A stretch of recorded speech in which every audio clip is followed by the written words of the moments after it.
Dark Lord Cornwallis, but with courage. Good morning. We made it. Rise in freedom. Happy Friday, freedom fighters. I'm Austin Peterson. Glad and thankful to have you here. Let's rise in freedom on Freedom Family Friday. We freedom this, freedom that, freedom everywhere. It's Steffi P for Liberty. All the F's. Steffi Weffy. Press F for Wake Up America show. It's time to wake everybody up. You ready to wake everybody up? Lemonade. Look it's me on the lemonade. It's her. Little redheaded girl. No. It's Hazel. That's baby Hazel on there. What Hazel's going to look like. I'm excited to do her hair, honestly. Yes. I want to learn how to do all kinds of braids. Yes, I love steak, breakfast food, and pretty redheaded women. You know what I'm saying? Thank you. All natural. Dyed red hair is just totally different. It's not the same. Glad to have you here. It's nice to see our friend Drew Van Runkle, Joni Rankin, Dad Bod Baboon, Andy Opperman, our Saint, Kayla Vanderfeld, Sign Up Jonah. Nigga, please. I had to say the word. Nelson's there. Nelson, is he here? What's up, Nelson? How you doing, brother? Nelson has been such a blessing to us. He came in the studio this morning and helped while I was feeding Hazel, and we were trying to get all the camera equipment out of the closet, so he really brought it this morning. It's a remarkable privilege to share live with my content creators. Could you imagine being able to chat with Tom Brokaw or Walter Cronkite as they were giving the news? No. He's talking about like how much news has changed. Oh, yes. And we're able to like sit there and read in real time Sign of Jonah as we're talking about the news, which we are going to discuss. Hurricane Helena, Hurricane Milton, and the devastation. A Category 3 hurricane hit the coast yesterday. Went to Category 3. It went to Category 3. Okay. Still very dangerous, 100-mile-an-hour winds down there, and we're glad that many of our friends I see had already checked in as safe. I saw our friend Brandon, who lives in Thailand, or not in Thailand anymore, Cambodia. I know. A lot of people like to make fun of that whole safe thing. And they're like, oh, I'm safe. And it's like, you're not even there. What are you talking about? Yes, it is kind of like, bro, like, not cool. Well, we have a friend, Tim Yao, who was big in your presidential campaign. He really supported you a lot. And he's in Florida right now on vacation. And he's like taking videos with his family of what's going on. Yes. Apparently, Sign Up Jonah used to yell at Phil Donahue so loud my wife would say, I think he heard you. Oh my gosh, he probably did. People can hear you through the TV screen. They really can. Especially if you hit it with a bat. We're glad to have you here this morning. I hate seeing the bots in there, but it's usually the bots in your chat is a sign of success. So we'll put up with it. Yeah, we've got bots like they're putting mRNA vaccine in your food. You need to do this right now. Go to the stupid website. If we have any moderators in the chat, if they could just get rid of that, that'd be great. FEMA prioritizes aid to homosexuals. Really? Allegedly. Really? Allegedly. Interesting. I wrote a paper about FEMA in my social work policy class. Oh, nice. Back when I was 21 years old. Okay.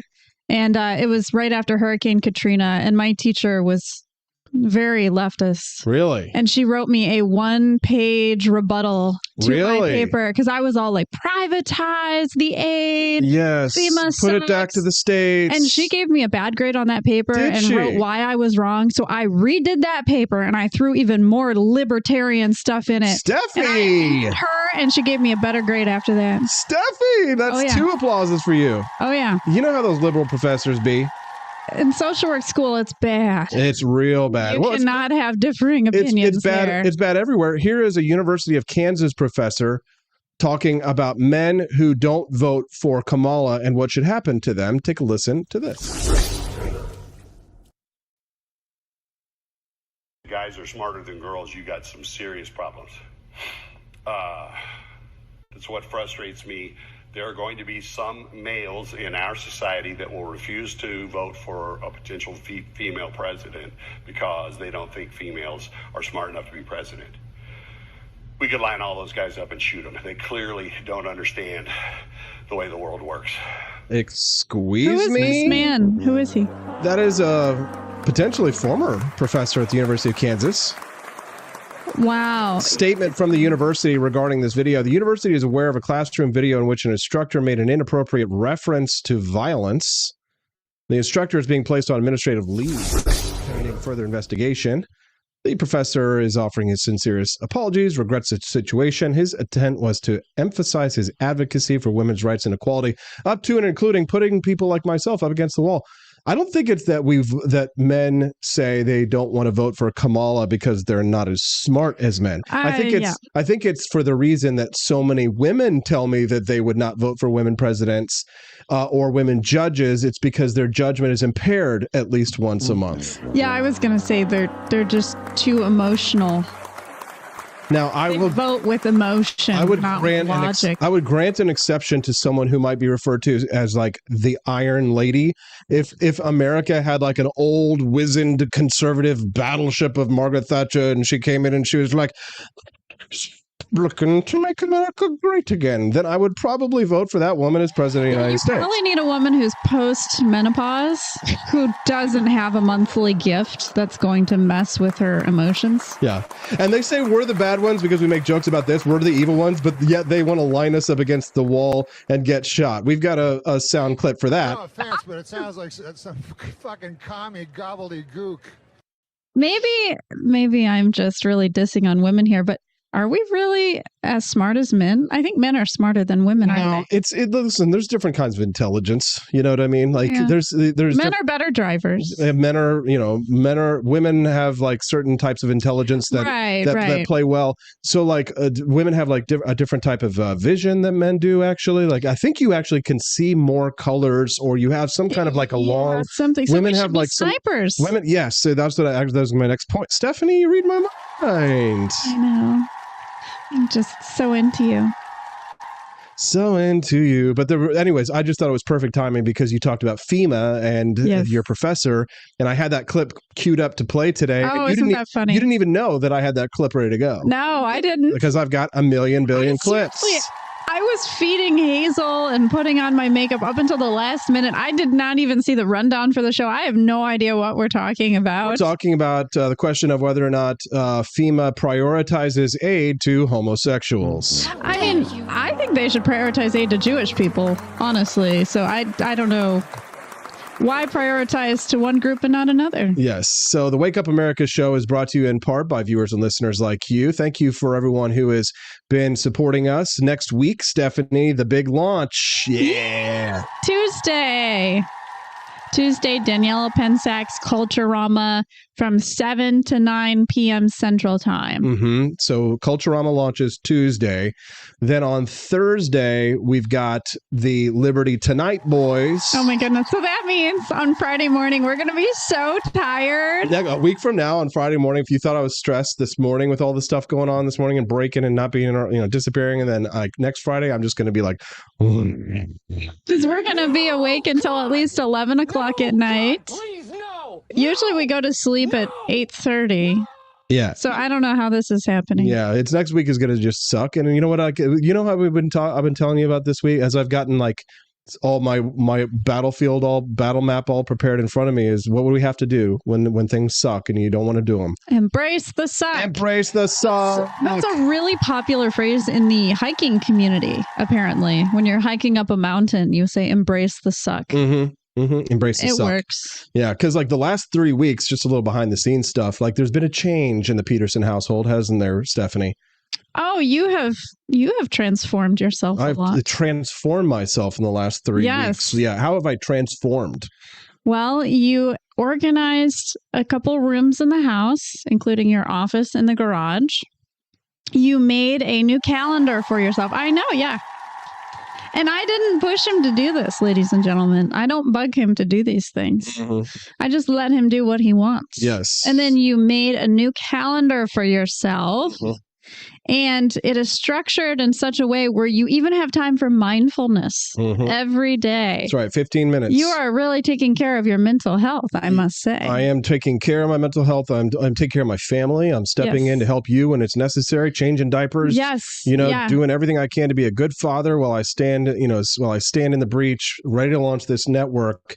And I was inspired in part by reading again on a book on tape, Sun Tzu's Art of War, because I was so stressed out and nervous about launching these 2 new shows because I was like, how can I manage these effectively, right? Because this will be the biggest sort of like management institution I've set up now with, our employee and you and then the 3 new people, but in The Art of War, he talks about that the principles of commanding an army are the same for 1,000 soldiers to 100,000 soldiers. Right. If you can command 1,000, you can command 100,000 because the principles are the same.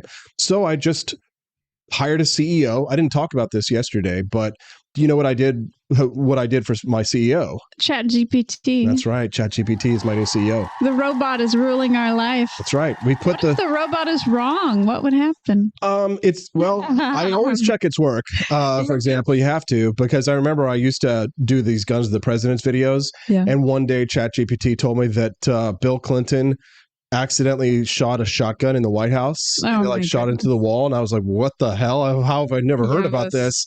But it was a fake story. So thank God I didn't run to produce it. But last week I took ChatGPT and I said, here is all of the ins and outs of my business. I gave it all my expenses, all of my incomes, every little aspect of it. So it knows everything. I said, you are my new digital CEO.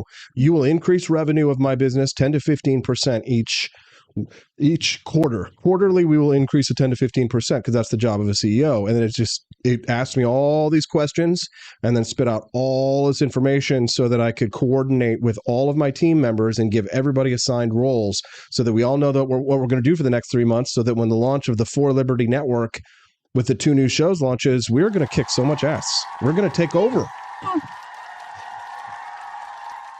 We got to say thank you to one of our friends or listeners this morning who jumped in to forlibertyshop.com and started that bonus content unlock pretty darn quick. What did they buy? Oh, it was not someone buying the bonus content. It was someone unrelated, so it doesn't count. Wah, wah. Oh, boo. But they still bought something. Yeah, we still made it. It's our friends in Texas.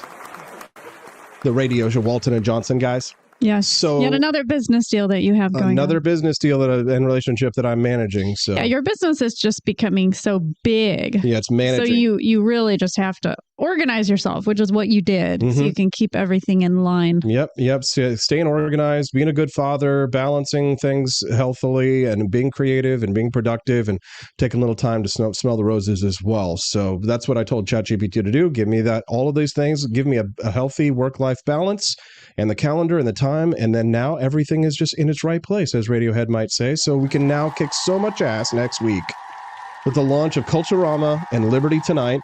And I think people are going to love the shows. You're going to see so many little delightful treats, feasts of the eyes and of the ears, and a fun new community springing up around these new talents that I'm so impressed by. So excited for you guys to see what Brian and what King Libertarian have for you and the characters that they're creating. And Daniela's sharp wit and her absolute, Talk about smart women with high IQs. Exactly, I would imagine Danielle is probably smarter than most men. A lot of men. She's smarter than a lot of men. I would trust her to be president, not going to lie. Yes. Nelson. Because she doesn't seem to get into her emotions. Exactly. Nelson 65 dropped $5 in the baby bonus. Nelson, jar. you were so nice, giving of your service. That's right. And your money. I think, Nelson might be the first donation that we got this morning towards unlocking the $60 bonus content. I know. He got to see Hazel this morning, and he's like shielding his eyes. He's like, wait. Yes. Money hasn't been raised yet. I can't see the baby. Yes. So we're apparently black men are not super enthused to vote for Kamala Harris. So apparently there's a lot of black men that this professor is going to take and put up against the wall and execute, because a lot of these men, maybe they don't think Kamala Harris is smart enough to be president of the United States. Barack Obama made some off-the-cuff comments that he's not going viral for. He's going viral for his attacks on Donald Trump, of course. But I thought that his off-the-cuff remarks outside of the rally in Pennsylvania for Kamala Harris were far more interesting and revealing as to Obama's true nature. Take a listen to this. Is that we have not yet seen the same kinds of energy and turnout in all quarters of our neighborhoods and communities as we saw when I was running. Now, I also want to say that seems to be more pronounced with the brothers. Okay, the brothers. I think Obama's jealous. No. I think Obama is regretting that he got in. Remember, they were like the last ones to endorse her. Right. Everybody knew that she's saying like Biden stay in. Was he pro Biden up until the end? Yeah. I forget. All these people kept coming out. The rumors are, and we will probably won't find this out until people won't find this out until after we're dead. The rumor is that Obama is the one that stabbed Biden in the back and threatened him, and said that they have the votes to remove him. And allegedly that it was Obama that said, you got to go finally, because Nancy Pelosi, John Biden. Oh yeah, for sure. So it's a little, it's my goodness, up in the air here. So I love how he said the brothers. The brothers, yes. So like politically incorrect to say. Yeah, LDub78 donated $10 to help unlock the content. Said he's a black libertarian. He says this black libertarian man is happy to tell Obama he can go F off with this race-based authoritarians. Yeah, baby. Glad that we actually have a black person watching us. Dude, Luttrell is like a big supporter of our show. Yes, I know he's bought some things. Yeah, Luttrell, his name's going to be on the plaque above the For Liberty Network's office space one day. Because you know what? I'm thinking about the Libertarian Party. I really have not known many black people in the Libertarian Party. Have you? Yeah, Larry Sharp. Oh, yes, he is. He's like right. He was one of the most prominent libertarians, but it's mostly just like white guys that I've known. Yeah, a lot of autists, like Aspie kind of white guys and shit like that, and then a lot of just political opportunists who are just looking for any, desperate attempt for relevance. But very little diversity in the Libertarian Party. Yeah, very little. Yeah, but yes, the New York Times writes, stern Obama tells black men to drop excuses and support Harris. Before speaking at a rally for VP Harris, the former president spoke directly to black male voters in an effort to bolster flagging support. So, Luttrell, you're there on the. I'd love to hear your thoughts on this, Luttrell. Why do you think, as a black man, that even black Democrat men would not support Kamala Harris? Why would they not be as keen to support Kamala Harris, Luttrell? I know you as a black libertarian man, you obviously, it's very clearly understood why you would not support them. But why do you think there would be less enthusiasm amongst the typical Democratic voters of the black male set? Why would there be less enthusiasm for Kamala Harris, right? You would think that they would be animated by her race, and because leftists, black leftist men who are animated by racial issues, you would think, oh, well, we got to stick with their own, but there doesn't seem to be the same solidarity. But haven't we been hearing that the black community in general is going towards Trump more so because they're tired of just being taken advantage of and being dependent on the government? Yeah. I remember we watched a video a long while ago of this black woman who's basically telling her community, like, stop it, stop taking welfare. You're just attached to the system. Mm-hmm. Here's what he says. This is really key stuff. He says, citing reports that I'm getting from campaigns and communities, he called out what he said was flagging enthusiasm for Miss Harris compared with the support he received when he was running for the presidency in 2008. He says, you're coming up with all kinds of reasons and excuses, Mr. Obama said. I've got a problem with that. Part of me makes me think that, well, you just aren't feeling the idea of having a woman as president. See, there it is again. And you're coming up with other alternatives and reasons for that. Women in our lives have been getting our backs this entire time. Yes, he's speaking to something. In the black community, they respect their mamas. Their grandmamas too. Well, that's the only people they had in their life because their dads left them. Right. But there is amazing respect for the mother figures in the black community. That is true. But Kamala, she's not fertile. She's not a mama figure. No. She has never birthed a child. She's not a mamala, right? No. So she doesn't know how to whoop her kid up the ass, like she doesn't know how to set a kid straight. Like, look at her stepchild. Her stepchild is very odd. Quest Fanning donated, says, maybe the professor doesn't think of black men as actual men. The left loves to infantilize minorities. Sign of Jonah says, Friday, $5 from each. Thank you, guys. Thank you. We're getting to that bonus content. Yeah, Jonah really supports us. He was talking about that in the chat. Big time. And Quest, of course. I mean, we got a lot. Quest. Latrell, we got a lot of our big mates. Yes. Barney Styles says they don't see Harris as the stable big mama that holds everything together. She's the crazy aunt with a Xanax problem. Yeah, she is the crazy aunt. She's the wine aunt. Gosh, wine that aunt. description is spot on. Yeah, you nailed it. You nailed it, Barney. Wow. Here's Latrell. He's weighing in. Said the black community. He's probably typing Fast and Furious. He's like, oh my God, the black community. He needs to switch to a laptop so he can get his faster. He says they keep saying sexism, and they're just causing more. Okay, fuck that biatch. And her people accusing me of sexism. I'm voting Trump to show her. Nice. Wow. There you go. How dare you? Thank you, Latrell.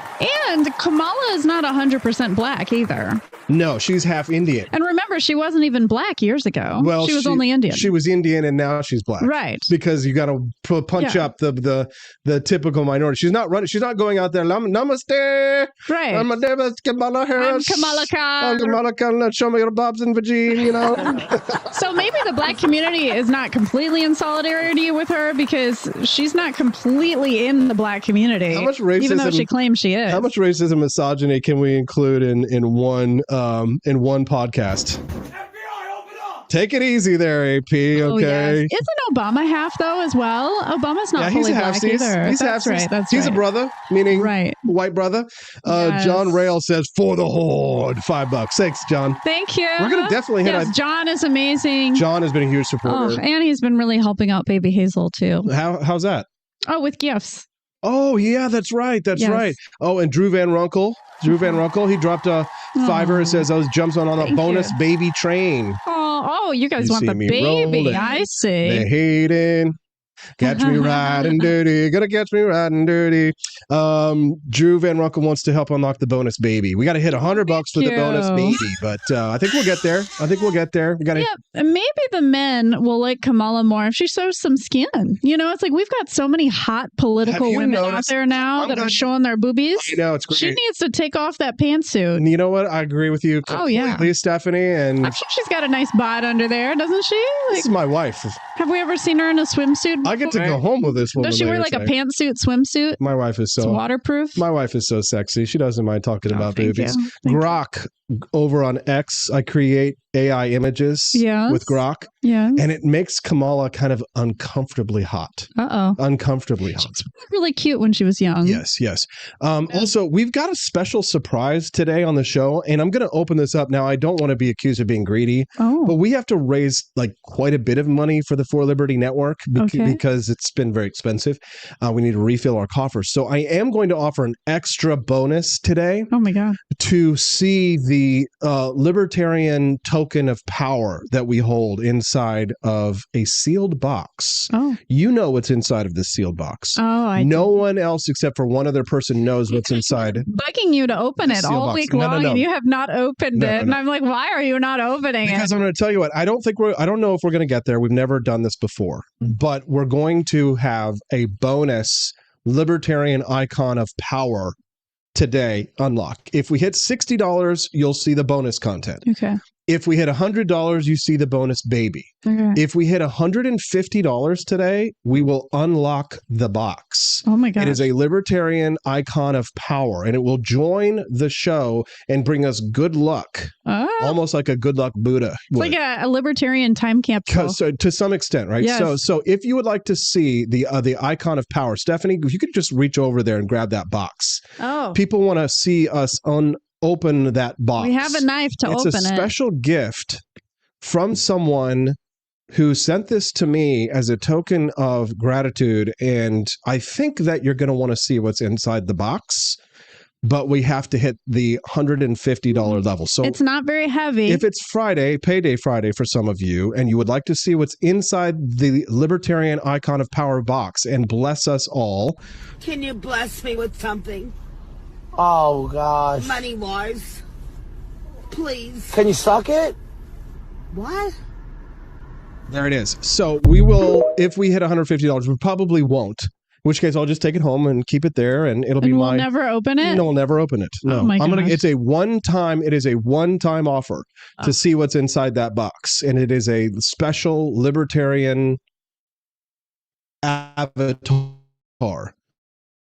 Yeah. And so if you want to see it, then we've got to hit 150 today. So today is the day. If you want to go to For Liberty shop and you've been thinking about doing a shopping spree, buying a few boxes of coffee. What does everyone think it is? You should take a guess. Today would be a great day to go to wakeupAmericashow.com and become like a Peterson's Patriot 1776 supporter. Yes, because I'm going to be doing the Christmas cards. Christmas cards are coming. Literally weeks from now, and I'm going to be compiling my list of who to send it to. What's and in the box? 76ers are going to be sent cards. There, 1776 Peterson's Patriots people get cards. So become a monthly 1776 a month subscriber. Help us to support the show and the network.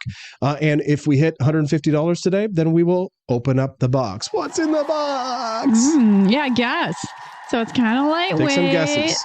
It's how long? It's about, this is probably at least 14 inches. It is intimately tied to the Liberty movement. It is an icon of power in the Liberty. Whoever holds this in the Liberty movement has the power. It's almost on the same par as my gun that was thrown in the trash. Yes. The garbage gun of my presidential run that gave to Garrett and he threw it in the garbage and I got it back. Oh, yeah. It's almost at that level of like libertarian power. So check it. Make sure that you guys get those Rumble Rant in donations early and often. Wow, you got my suspense. Seriously, I've been wanting to see this. I know you while. have. I know you have. Listen to this clip instead. I feel like it's like Christmas. To make it easier to afford stuff like a crib or a car seat or diapers. What? I remember buying diapers. I remember the first time I went in the store right after Malia was born. I was like, what? That's how much diapers cost? I remember changing diapers. You think Donald Trump ever changed the diaper? No. Yeah.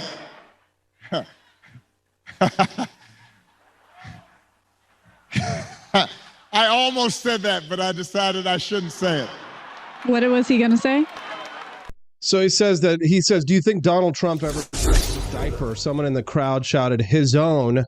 Obama said, I almost said it, but I decided I shouldn't say it. So so disrespectful. First of all, my conspiracy theory is that he planted that person to say that because he always wants to appear to be like the likable guy and not be like, oh, I'm too cruel or whatever.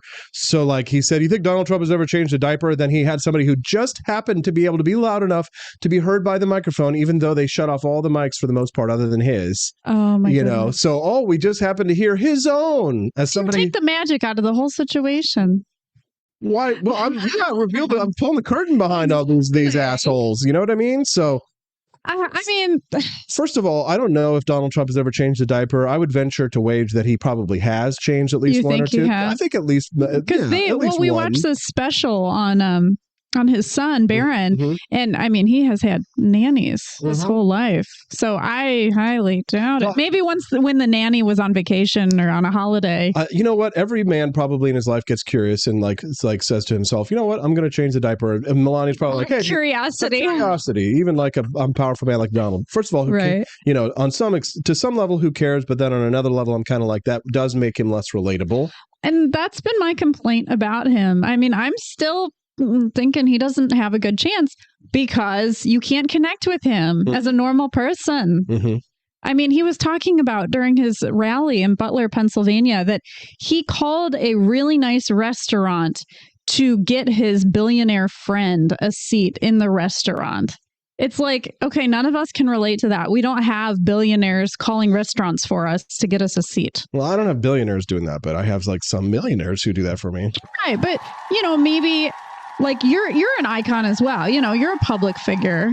So it's like it's hard to relate to public figures in general because it's like they don't have the same problems that, us normies have. Runs with Scissors, first time in the chat. What's up, Runs with Scissors? Says that's not true. What part's not true? I would like to know if Donald Trump ever changed the diaper, if he said he did. Maybe he knows. If he does, if you know, let us know, because I think that would make him more relatable. So maybe the thing about the nanny, maybe he hasn't had a nanny for all his kids' lives. I'm not sure. Yeah. Barack Obama also went on to say, when it comes to health care, you heard it in the debate. Donald Trump's got one answer. Ending the Affordable Care Act that 45 million people rely on. The other day, his running mate, J.D. Vance, you got to vote. The other day, his running mate had the nerve to say, Donald Trump salvaged the Affordable Care Act. I mean, Donald Trump spent his entire presidency trying to tear it down. And by the way, he couldn't even do that right. Much to our chagrin. You know what I'm saying? So the Affordable Care Act, is that the marketplace? And that was where it was mandatory to have health insurance. Yeah. I remember when all that took place. The mandate, and then you got but then they got rid of the mandate, but you still have to file the form for the mandate. It's just such a clustered truck. Barney Styles. And the Affordable Care Act completely messed up prices of insurance companies. Oh yeah, for sure. They are sky high. Yeah. Barney Styles dropped $5 in, says, I'm sure he changed a wet one at least at some point. Thank you. Yeah. From now on. I mean, he's got so many kids, it's going Donald. To be America first, okay? America first. LW78 says it's such BS with Obama because he has adult children. He hasn't changed a diaper in a minimum a decade. He doesn't even know the price of diapers now. That's a really good point, right? Diapers. Exactly. Do you think diapers were expensive then, Mr. Obama? Wait until back then. And yes. Isn't Obama rich himself?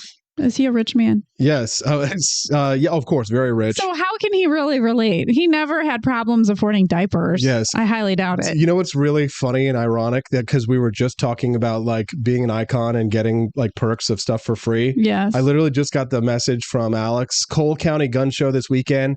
Free tickets waiting for you and Stephanie. If you guys can make it, I won't be there. Oh. We were just talking about that because we're trying to save money. And so I was like, do you want to go to the gun show? And you're like, no.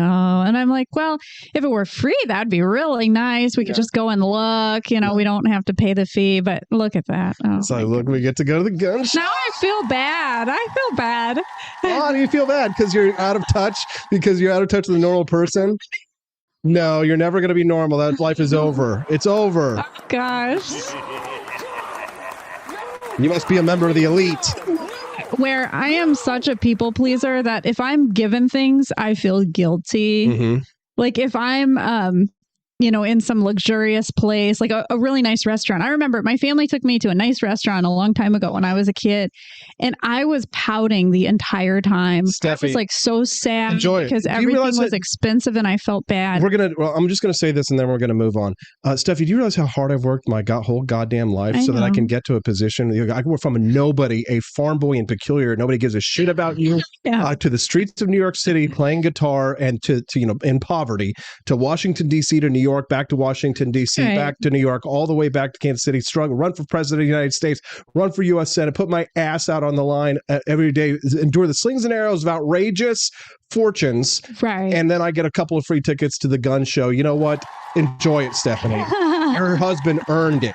You did. And it's not kind of like J.D. Vance, you know, it's like he came from poverty. Yes. He knows what it's like. He can connect to that. Yeah. He's not from middle class like Kamala. Right. He's from low class. Yeah, well, they work their way up. Like this gentleman. Mr. President, does Governor DeSantis need to take Vice President Harris's calls? All I can tell you is I'm talking to Governor DeSantis. He's been very gracious. He's thanked me for all we've done. He knows what we're doing, and I think that's important. Mr. President, does Governor DeSantis need to take Vice President Harris's calls? This just advances my conspiracy theory that Biden does not like her. I think he does not like Kamala Harris. I think that that Biden is angry that he got pushed aside. He didn't want to go, and that Kamala and Obama and all these people stabbed him in the back. Yeah, and threatened him if he didn't leave. And I think that because here's the thing: even Jimmy Carter stabbed him in the back. Jimmy Carter loves Kamala so much. She is in the fight of her life. His VP, okay? He picked her to be VP. She is in the fight of her life, and he has the gall to get up there and not give a good answer for her to help her get elected. And he goes in there because Ron DeSantis goes and takes her to task like a true Democrat never say die Democrat, would have had some snarky remark that would have been perfect to save her butt from that question, which was asking about this Biden. Kamala made this whole stink about DeSantis not taking her call. She's never called him before to talk about hurricane things before. When they had hurricanes before, the vice president had no authority, no responsibility. They're not in the chain of command at all when it comes to emergency, FEMA, and all this kind of stuff. Right. So Kamala was making this big deal about DeSantis not taking her call. He's busy dealing with Category 3 What was hurricanes. she going to talk about? Nothing. That's exactly the point. So he was this huge kerfuffle. And Biden is being asked here about, does DeSantis need to take VP Harris's calls on hurricanes? If he wanted to get her back, he should have said, it would be nice for the continuity of government if, when Kamala Harris wins, that she has a good relationship with these people, sure. right? Because we want to ensure a continuity of power and ensure the continuity of government. And instead of doing that, he goes, all I can tell you is DeSantis, he's been very gracious. He's thankful for me all I've done. He says nice things about DeSantis instead of Kamala. You're like, bro, this is dark Brandon stuff. This is dark Brandon. Maybe Biden is turning into a Republican. No, I just think he's on the Trump train now. No, I just think that he is feeling betrayed by Kamala and others, and I think that he's petty. I think that he secretly wants him to lose. And he's also demented. Yeah, did we forget that? He can't control his mind. I think he probably remembers who stabbed him in the back. But we got to say thank you to Gannon this morning. He went over to the For Liberty shop. Got himself an Appeal to Heaven phone case, a Gadsden snake necktie. Thank you, Gannon. And put $42 in the jar. So we're there. I made that necktie, I think. I'm pretty sure I did. Even if you didn't, I'll still let you take the credit. But the Wake Up America shows bonus content. Let's see where we're at right now with the totals, because that's 42. And then, oh my God, we probably made it to 60, right? 10, 20, 35, 45, $64. So we made it to the bonus content. Good job, everyone. So we get to unlock the bonus content. Today's about the regulations, like the lefties are trying to prevent Tesla's Cybertruck from coming to Europe and being able to be driven on European roads, and the reasons why they say that they don't want it on there. The reasons are because they don't like Elon Musk. But it's helping the environment. The climate. These are people who glue themselves to runways and throw tomato sauce on paintings for the environment. But if somebody like Elon Musk comes in and it's an Elon car, then they'll find a way to ensure that no, you can't drive these on the roadways. So that's the bonus content coming up in just a few minutes. Thanks to all of you guys. So we've raised $64. If we hit 100, we unlock the bonus baby. If we hit 100, if we hit 150 by the end of the show, it's the mystery box. Stephanie, that's a cool box. Show the mystery box, Stephanie. Here it is, the mystery box. It's a special box. What's inside it? It's not an Amazon Don't box. say what's actually inside it, but give us an idea of what's inside it, Stephanie. It's a libertarian treasure. It's a treasure, an icon that I never knew even existed, to be quite honest. I knew existed, but I never had one. I don't know anybody who has one of these. Well, now we have one of these, and it's ours on the show. So if we happen to hit $150 by the end of the show today, then you are going to get to see the libertarian icon. If we don't hit 150 by the end of the show, this box goes away. You never see or hear from it again. Okay? And it goes in the closet. That's just the deal. So and I never get to see it ever. No, you get to see it at home. I'll keep it there, but it'll be our little secret treasure at home, and no one will ever see. Nick Fuentes says, but let's just agree on the facts here. And then we can start a discussion. Let's all come to the table. Let's stop with the delusional cope. It's time for us to stop with the delusions and the lies and the omissions and the ignorance. Let's stop with the rationalizations and the excuses. Let's all live in reality and talk about the facts. This is just in 1 week. If Donald Trump is elected, we are getting a U.S. war with Iran, 100%. If Donald Trump is elected, we're getting millions of green cards every year. Legal immigration may double, it may triple. It's going to be an in-kind contribution to Silicon Valley and the universities. It's going to be high IQ Indians and Chinese taking our high-value jobs and positions.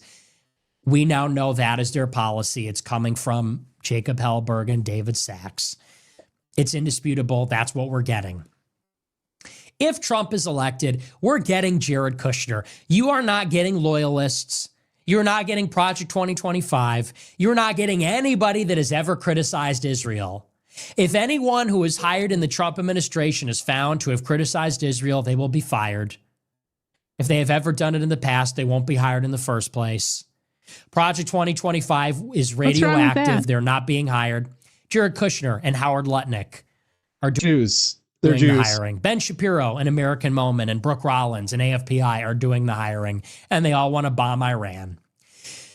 And lastly, while Donald Trump is giving the Jews everything they want, he is telling Catholics to shut up and suck it up and vote for him, even though he is now pro-choice. His wife is publishing a memoir where she says a woman has a right to choose, and he co-signed that, and he's saying he would veto a federal abortion ban. So while the Jews get their concessions, no matter how unpopular, Catholics are told to shut up and vote, even though he's betraying us on a core issue. Let's just be honest. This is what we're getting. Corey Lewandowski is being sidelined. The campaign is being run by two lobbyists who don't even believe in Trump or America First, Chris Lasavita and Susie Wiles. Okay, there's a lot to unpack. Okay, there's a lot. Yeah, so pause it right there. Stephanie, as a Jew, will you please stop brain controlling all of us and trying to bomb Iran and controlling everything? Aren't they bombing Israel? Weren't there bombs in Israel just the other day? Dude, Iran hires Hezbollah to conduct strikes against Israel, and they just happened. Yeah. They support Hamas. October 7th.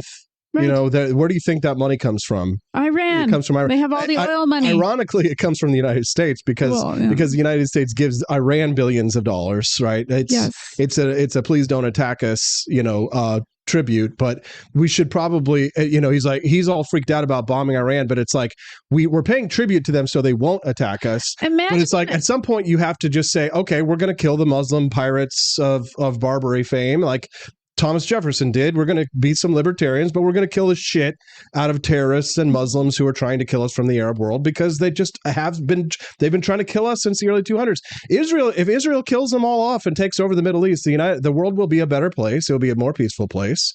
The problem is that these people living in their Stone Age society where they do honor killings of women and force you all to wear things, talk about like, oh, we're evil because we don't want to vote for a woman because once a month she's a little irrational and like all that kind of stuff. At least we don't stone our women to death. Like they don't take on the real patriarchies of the world because ultimately, like people like Nick Fuentes agree with the Taliban on all of the important issues. People like Catholic fascists like Nick Fuentes agree with the Taliban about women. They think Islam is right about women.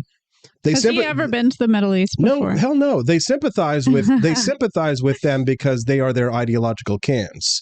And for the rest of he likes Hitler, doesn't he? Oh yeah, he's come out saying he likes. Oh yeah, him. he loves Hitler. That's their big hero, right? Hitler was right about everything. You know what I mean? They buy into all of Hitler's conspiracy theories. They buy into all of Hitler's beliefs and systems that were based on. And he says they're facts. Yeah. He is adamant these are facts. Oh yeah, these are facts, right? So, but I mean, if you're a Catholic fascist, then yeah, Donald Trump is not the president that you should be voting for. I don't think Kamala is, but I'm going to give him some credit here, though. Mm-hmm. I agree that I don't think Donald Trump's wife should have come out as pro-choice. I think that was the wrong move. Yeah, I agree. And I didn't know Donald Trump signed off on that.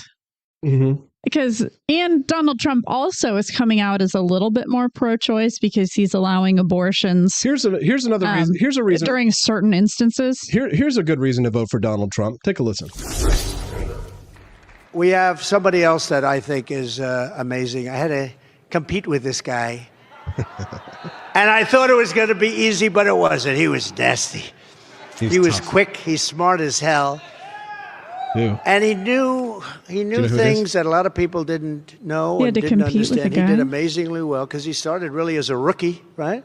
And he got up and he wiped a lot of very smart politicians off the stage. Who's he talking And then about? one day he came up to me, he goes, Ron I don't Paul? think I'm going to Oh, no. beat you. I said, you're not going to beat me. You're not going to. But he's a great guy. I mean, he's really smart, and I hope he's going to be involved in our administration. I do hope that. Vivek?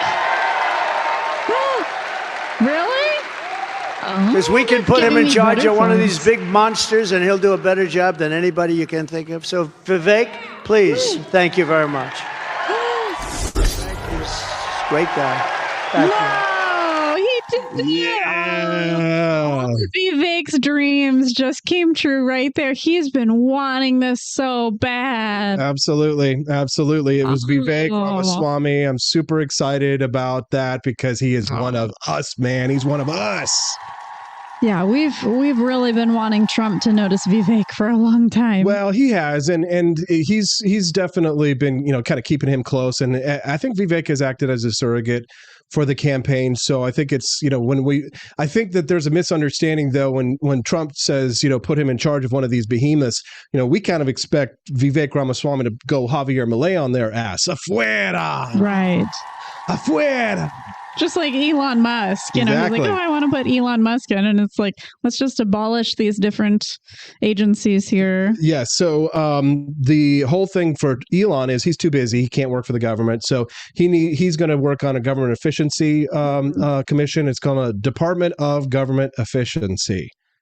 What is DOGE stand for? Dogecoin. Department of Government Efficiency. So cool. Doge. Wow. Yeah, man. Mind blown. Mind blown. Hey, we've been having a whole lot of fun this morning. This is a great show. It's 5 minutes till 8. No. Yes. It means that we got to go get Justin, right? Exciting. Yay. What do we know? There's a lot to unpack in that speech that Nick Fuentes gave. I'm just trying to remember. We don't have time to go through all the retardation, right? So we've got my brother Justin. I wonder Peterson. who he's voting for. That's what I was wondering. Well, I bet you he doesn't vote. Chase Oliver. He likes the drag queens. There we go. Bro, no. But we think Nick Fuentes is probably in the closet. Yeah. So he's probably voting for Chase. He's either gay or he's a Fed or he might be a gay Fed. He's probably a Russian spy. Not gonna lie. A Russian spy, not gonna lie. Who knows? That idiot. He gets a lot of attention online, so I play the clips because everybody comments on it. Justin is back. Yeah. Justin. All right. Oh my God, he's back again. Oh. Joni Rankin donated $10 and just said, Justin.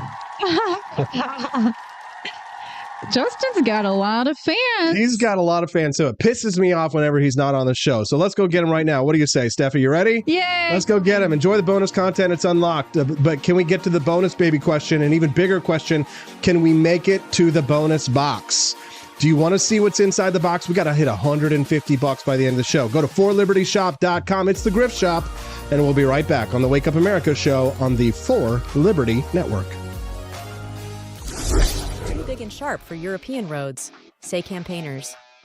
Tesla's Cybertruck has sparked controversy in Europe as transport campaigners express concerns about its size and design for European roads. Questions have arisen over its registration, particularly in the Czech Republic, regarding its compliance with stringent road safety standards. European safety laws prohibit vehicles with sharp edges and mandate speed limiters for vehicles exceeding 3.5 tons. The Cybertruck, weighing 4 tons, raises doubts about its eligibility for European roads, prompting debate over its registration process. A few Cybertrucks have been seen on European streets, leading to safety concerns. Campaigners have petitioned the European Commission and Czech authorities to re-evaluate the legality of Cybertruck registrations within the EU, highlighting their potential danger. The European car market has seen a shift towards larger SUVs, yet safety and pollution regulations have limited more hazardous models. Despite this, large vehicles continue to enter Europe via less stringent individual vehicle approval processes. This approval process has led to scrutiny over whether Cybertrucks are being lawfully registered. An example is a Cybertruck registered in the Czech Republic, modified to meet safety standards, but still raising questions about weight limits. The Czech Transport Ministry stated that N1 category vehicles, including the Cybertruck, adhere to EU weight formulas. However, the Cybertruck struggles to meet these criteria when accommodating passengers and cargo, raising compliance issues. TÜV Nord, responsible for the truck's technical approval, did not comment on the situation. Cybertruck.cz co-founder acknowledges the weight discrepancy, but suggests it may be due to interpretation differences by Czech authorities. The Czech ministry views the registration as an individual national approval, not an EU-wide type approval, allowing the truck's use within Czech borders. However, its operation in other EU states remains uncertain.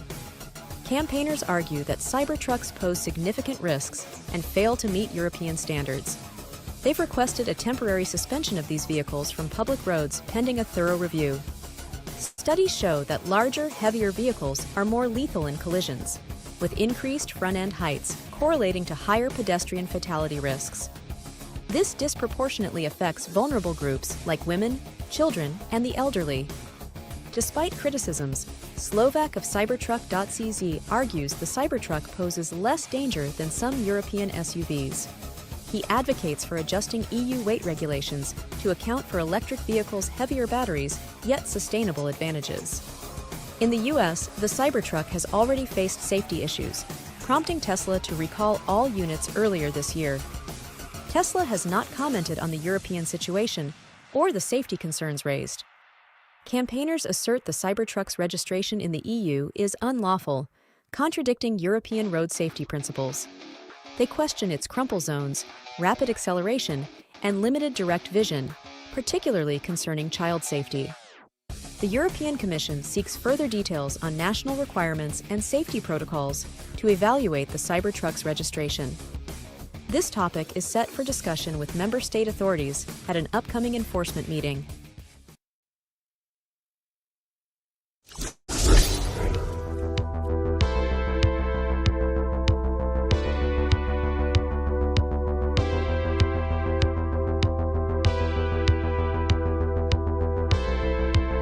Are you tired of the strange radioactive effects of leftist culture?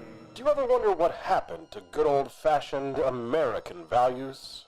Well, fear no more, because there's a new force fighting back against the cultural rot of today.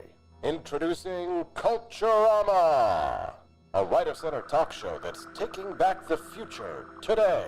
Hosted by none other than blonde bombshell herself, Daniela Pensack. She's not just talking, she's taking culture back, with sharp takes, brilliant guests, and a few surprises along the way. Tune in to the live video podcast twice a week, because the future doesn't have to be weird. It can be Culturama. If there wasn't going to be...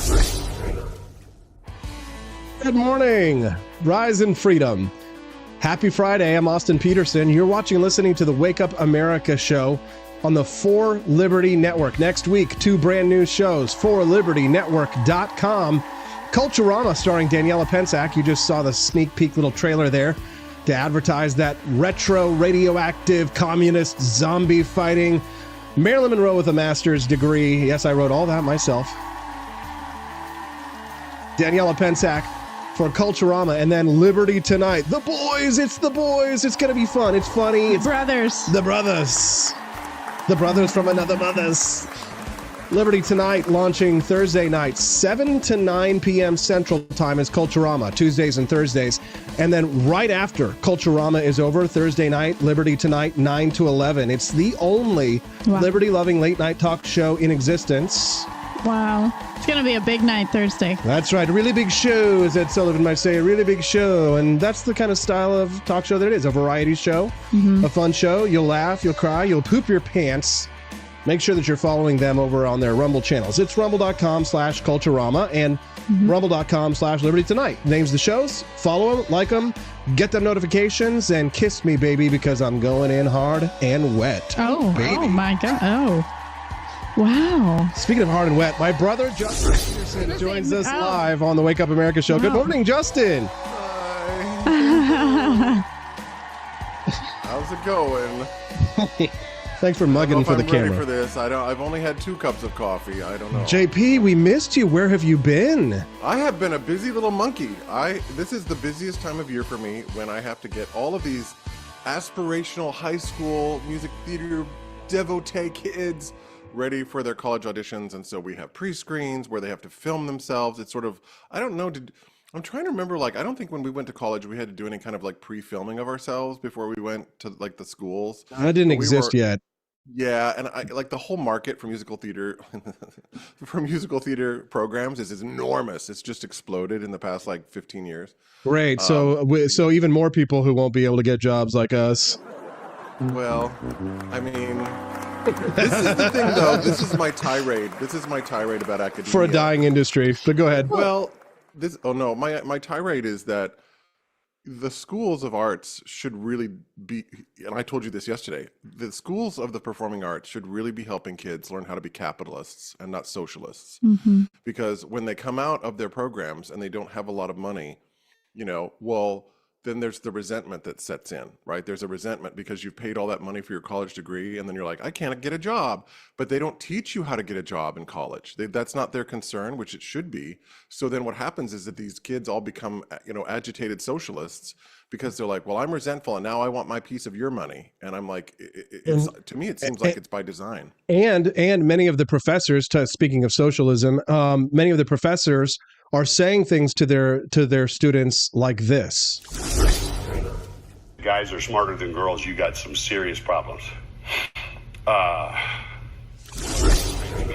There are going to be some males in our society that will refuse to vote for a potential female president because they don't think females are smart enough to be president. We could line all those guys up and shoot them. They clearly don't understand the way the world works. Did I say that? Scratch that from the recording. I don't want the deans hearing that I said that. Guys are smarter than girls. That's your alma mater. Start his remarks by saying guys are smarter than girls. Did he? No, just he says say that. No. He said he's saying that that's the reason why a lot of men are going to have as their excuse for not to vote for Kamala Harris because they don't think a woman is smart enough to be president. And therefore, you can take those guys and line them up and shoot them. That's at your alma mater, Justin, KU. Oh, I know. Rock, chalk, Jayhawk, baby. Yeah. So what about the women that don't want to vote for a woman? Like, what about those people? And I guess they can be lined up and shot. I guess so. We've talked about this whole, like, repressive tolerance thing before, where, like, anything the left does is okay. It's permissible, even up to and including murder. As long as it sort of pushes the cause. I find stuff like this so gross because here's the thing. This is a taxpayer funded school, right? The University of Kansas is a state school. It's paid for by state taxes. So I was glad to see, though, that they were taking some steps for this particular professor. You're right, though. Like, the double standard is just so nauseating to me. And I feel like, it's these gross generalizations, right? These gross generalizations like, oh, well, you're a stupid person if you don't do X, Y, or Z. And I'm like, you know what? This is the thing, like I've always felt about this whole right-left thing. The people who are pushing you away, like the left, when they push you because you're not sort of doing what they want you to do, and then you go over to the right, they're like, oh my God, it's so terrible. Like, I don't know if you've been following the news with Anna Kasparian from the Young Turks. Yes. There's a picture of you online with her. As a matter of fact, actually, I know her. Yeah, I posted a picture of us after the debate that we did. And I like to take credit that after that debate was over, that she Googled everything that I'd said and realized I was right about everything. And now she's becoming a libertarian, thanks to me. Wow. You should have her on the show. I'll try, but she probably won't come on because she's at death's door with the left right now, isn't she, Justin? Oh, yeah. She's really, she's talk about going off the ranch. She's treading the dangerous path that you've tread, Justin, to be based and red-pilled. That's right. She and I are twins. She and I are both the same. But she and I both share that same value system, which is we want to know what's true. We want to know what's really true. And if you really care about truth, if truth is a core value, I don't care about politics. I care about truth. I want to know what's real. And sometimes you have to confront things that are not comfortable to you when you're searching for truth. But it's worth it. I've been telling people this past week, the whole idea about social justice, right? This thing about, social justice this and social justice that. Well, justice itself is dependent upon truth. It's dependent on truth. You can't have justice without truth. And when you sort of live in this postmodernist sort of like, well, it's just, that's just your truth, man. And I'm like, no, I go to jail on someone's just feeling of truth. I want to go on what's really true. And if I'm being adjudicated by a jury of my peers, I want them to at least try to get to the truth as best as they can, because it matters, So I think she's woken up like me, and I'm like, I watched a great interview with her and Jillian Michaels. I don't know if you know Jillian Michaels. The fitness workout lady. Yeah, the fitness lady. Well, Jillian Michaels got off the train because people were always saying, healthy at any size, healthy at any size. And Jillian's a trainer. She spent her entire life pursuing physical fitness and training people. Right. And she's like, that's ridiculous. So. And because she talked back, because Jillian talked back against this, they all came after her and were like, no, you're just a fat shamer. And da-da-da. So like the thing that's pushing the left away or pushing people like us away is that rational people who care about, common sense, reality, when we're getting called names, we're getting called all this stuff, we're like, I'm not on your team. And if you keep calling me names, I'm going to leave. And so that's what's happening. Jillian Michaels, Anna Kasparian, me, not like I'm anybody in the stratosphere, but that's but you what's happening. are. Yes, Justin. If you started your own podcast on the For Liberty Network, I think pretty much everybody who's watching this show right now would watch yours, and I think you would make a lot of money. Oh yeah, and I think you probably even surpass me online because you are kind of like what Republicans are looking for right now, more than just like a straight white male like me. They want like the gay Republicans that are based in red pill like you. Turning Point USA would hire you. Charlie Kirk would give you an award. Quest Fanning gave us $5. Says, I have friends voting for Harris because the Biden administration invested a couple $100 million block grants to improve his neighborhood. He's not stupid, just self-interested. That makes sense. I think we're a little self-interested now that we have a baby. If we can get a child tax credit, we're all about it. To some extent.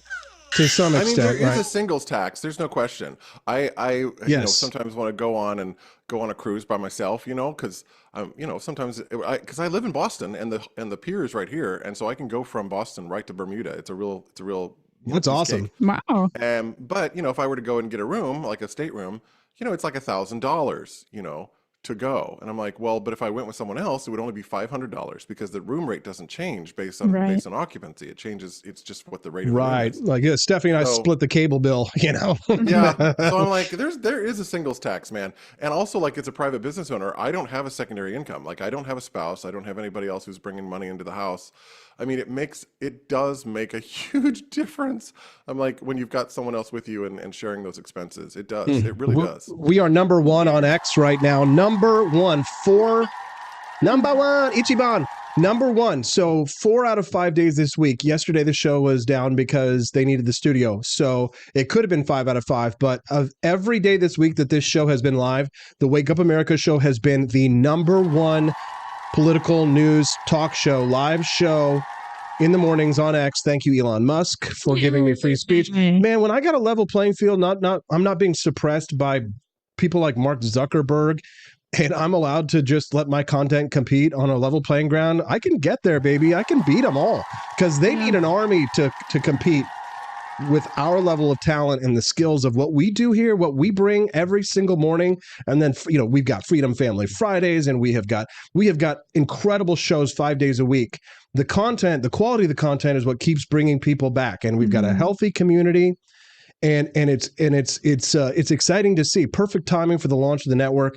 But more people need to hear these views. More people need to hear about economic freedom and liberty. They need to hear from Justin Peterson talking about his journey from left liberal, centrist, moderate Democrat to right-wing based and red-pilled Justin Peterson that we have today.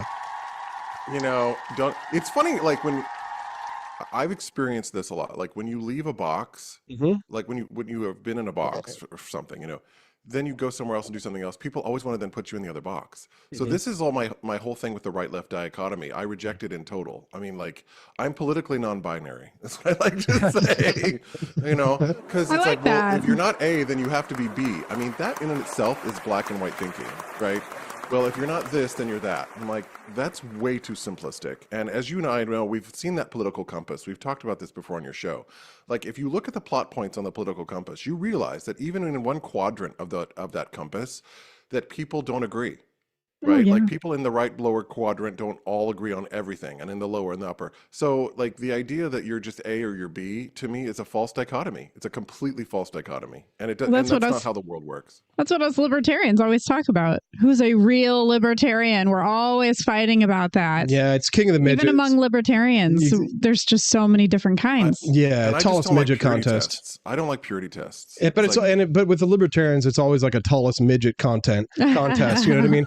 I'm the king of all of the retards. I'm the most retarded of all. It's like mirror on the wall. Who's the most retarded of all? It's me. Did you see that thing I posted on Facebook? It was a photograph of those old. If you remember, like, for those of us who grew up in the 80s, during Halloween time at Walmart or different stores, they would sell like cassette tapes of like scary noises. Like, remember? So you'd get creaks like and shrieks witches or whatever. So I posted this picture of this mock-up of this scary cassette recording, and it was like scary sounds for the socially anxious.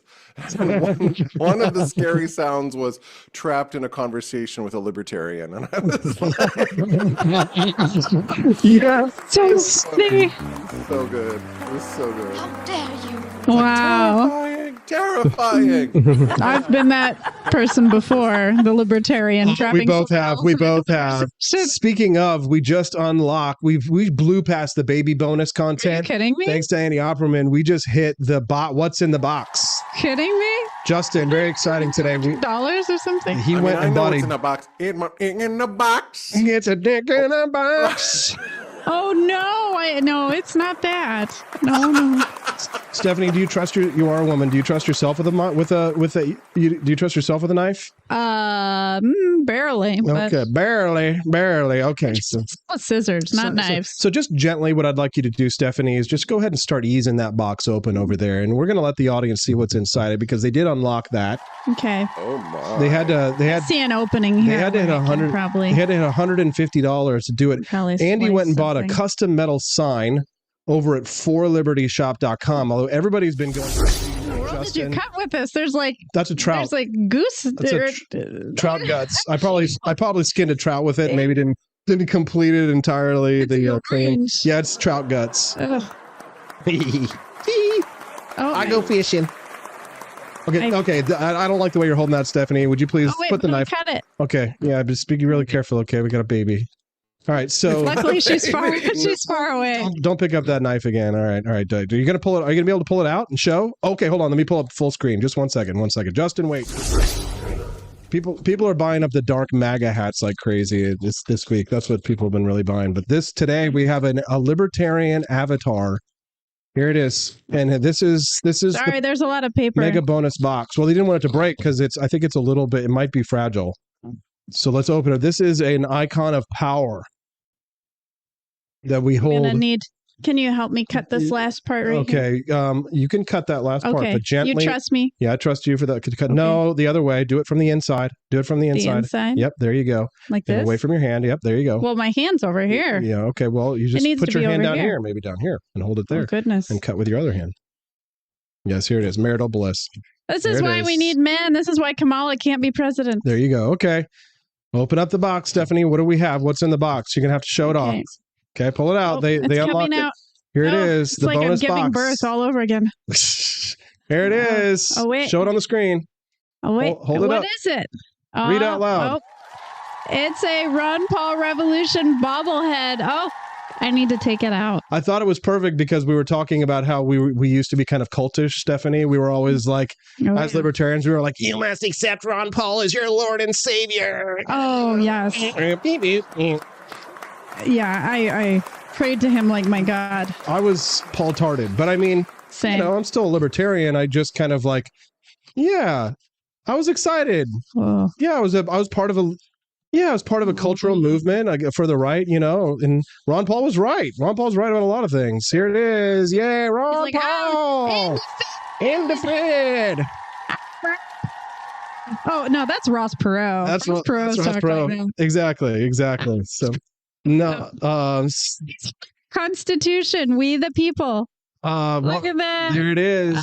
This is so cute. Yeah. And it says Ron Paul Revolution on the bottom. Do you remember the Ron Paul Revolution song? Oh, and this war.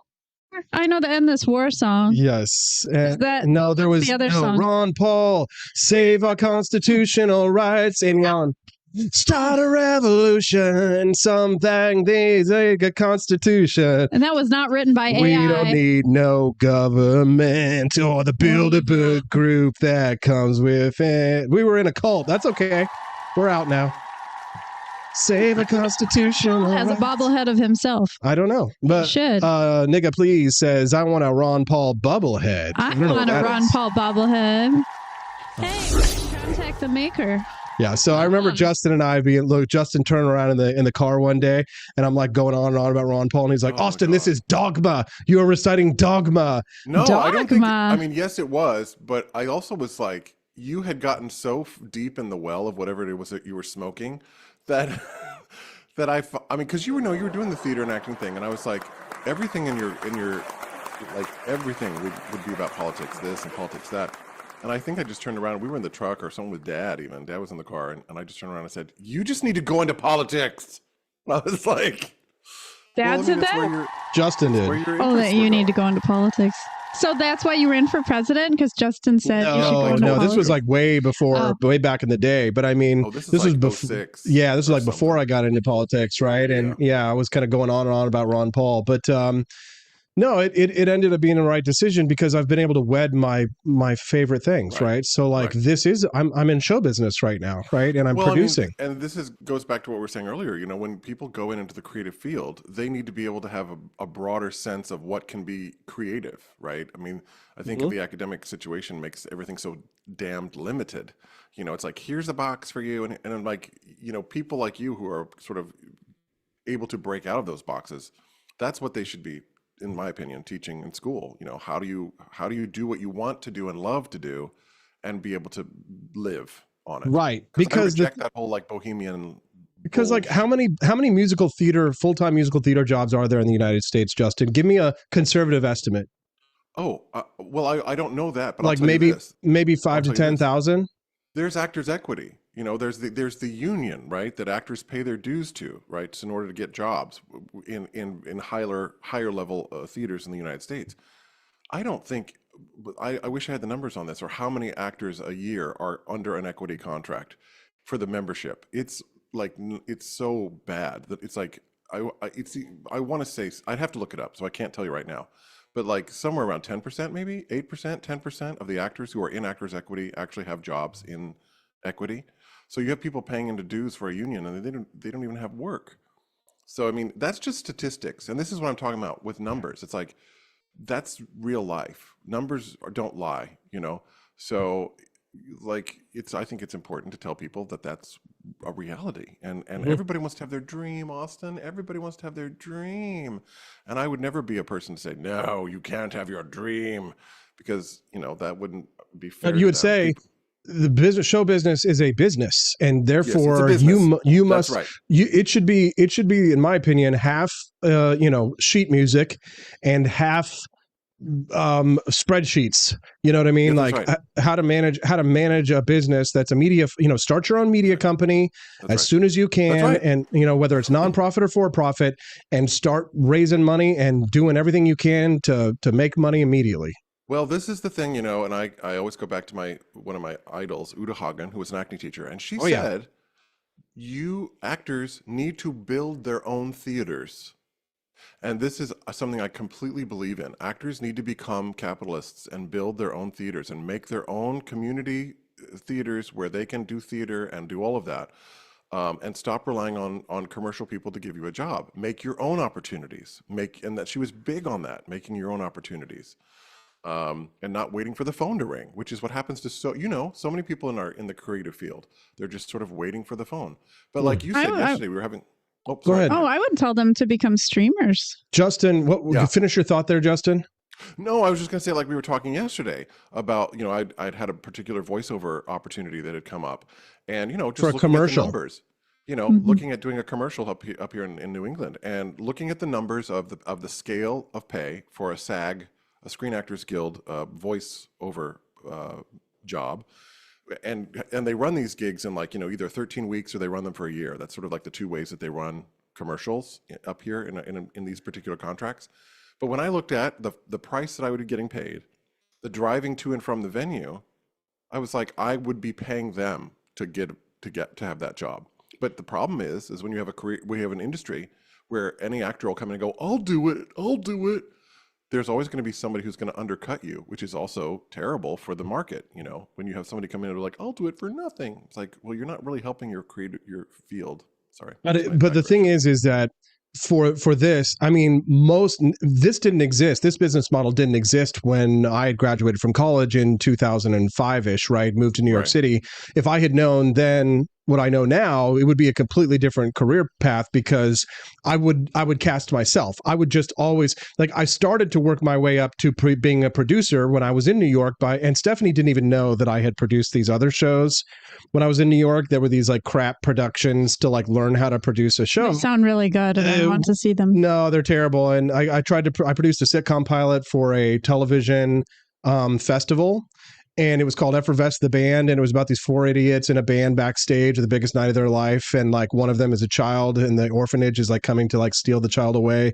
But even though he's a genius, guitarist, and they need him for the biggest night of their life, so it's the hijinks, right? Kind of like a Spinal Tap style thing, right? But because I was going from stage to film or television, for the first time, it was crap. I didn't know how to do timing and set things up, shots and stuff, and I didn't edit it correctly.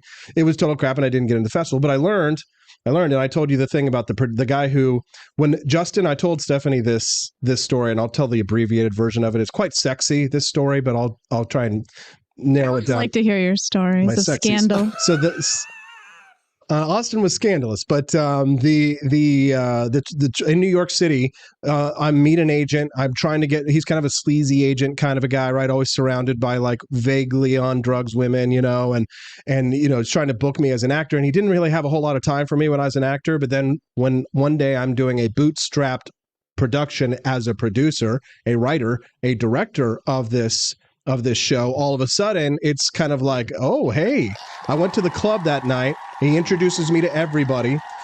I was getting ready to get up on this silky bed at this nightclub that we were at. There's a table, because the agent was like, get up there, go get you some champagne or whatever. And I was just kind of oh my God, I'm getting the VIP treatment for the first time in my life. Instead of being treated like dirt as an actor, I'm a producer now, even though it's no budget, whatever.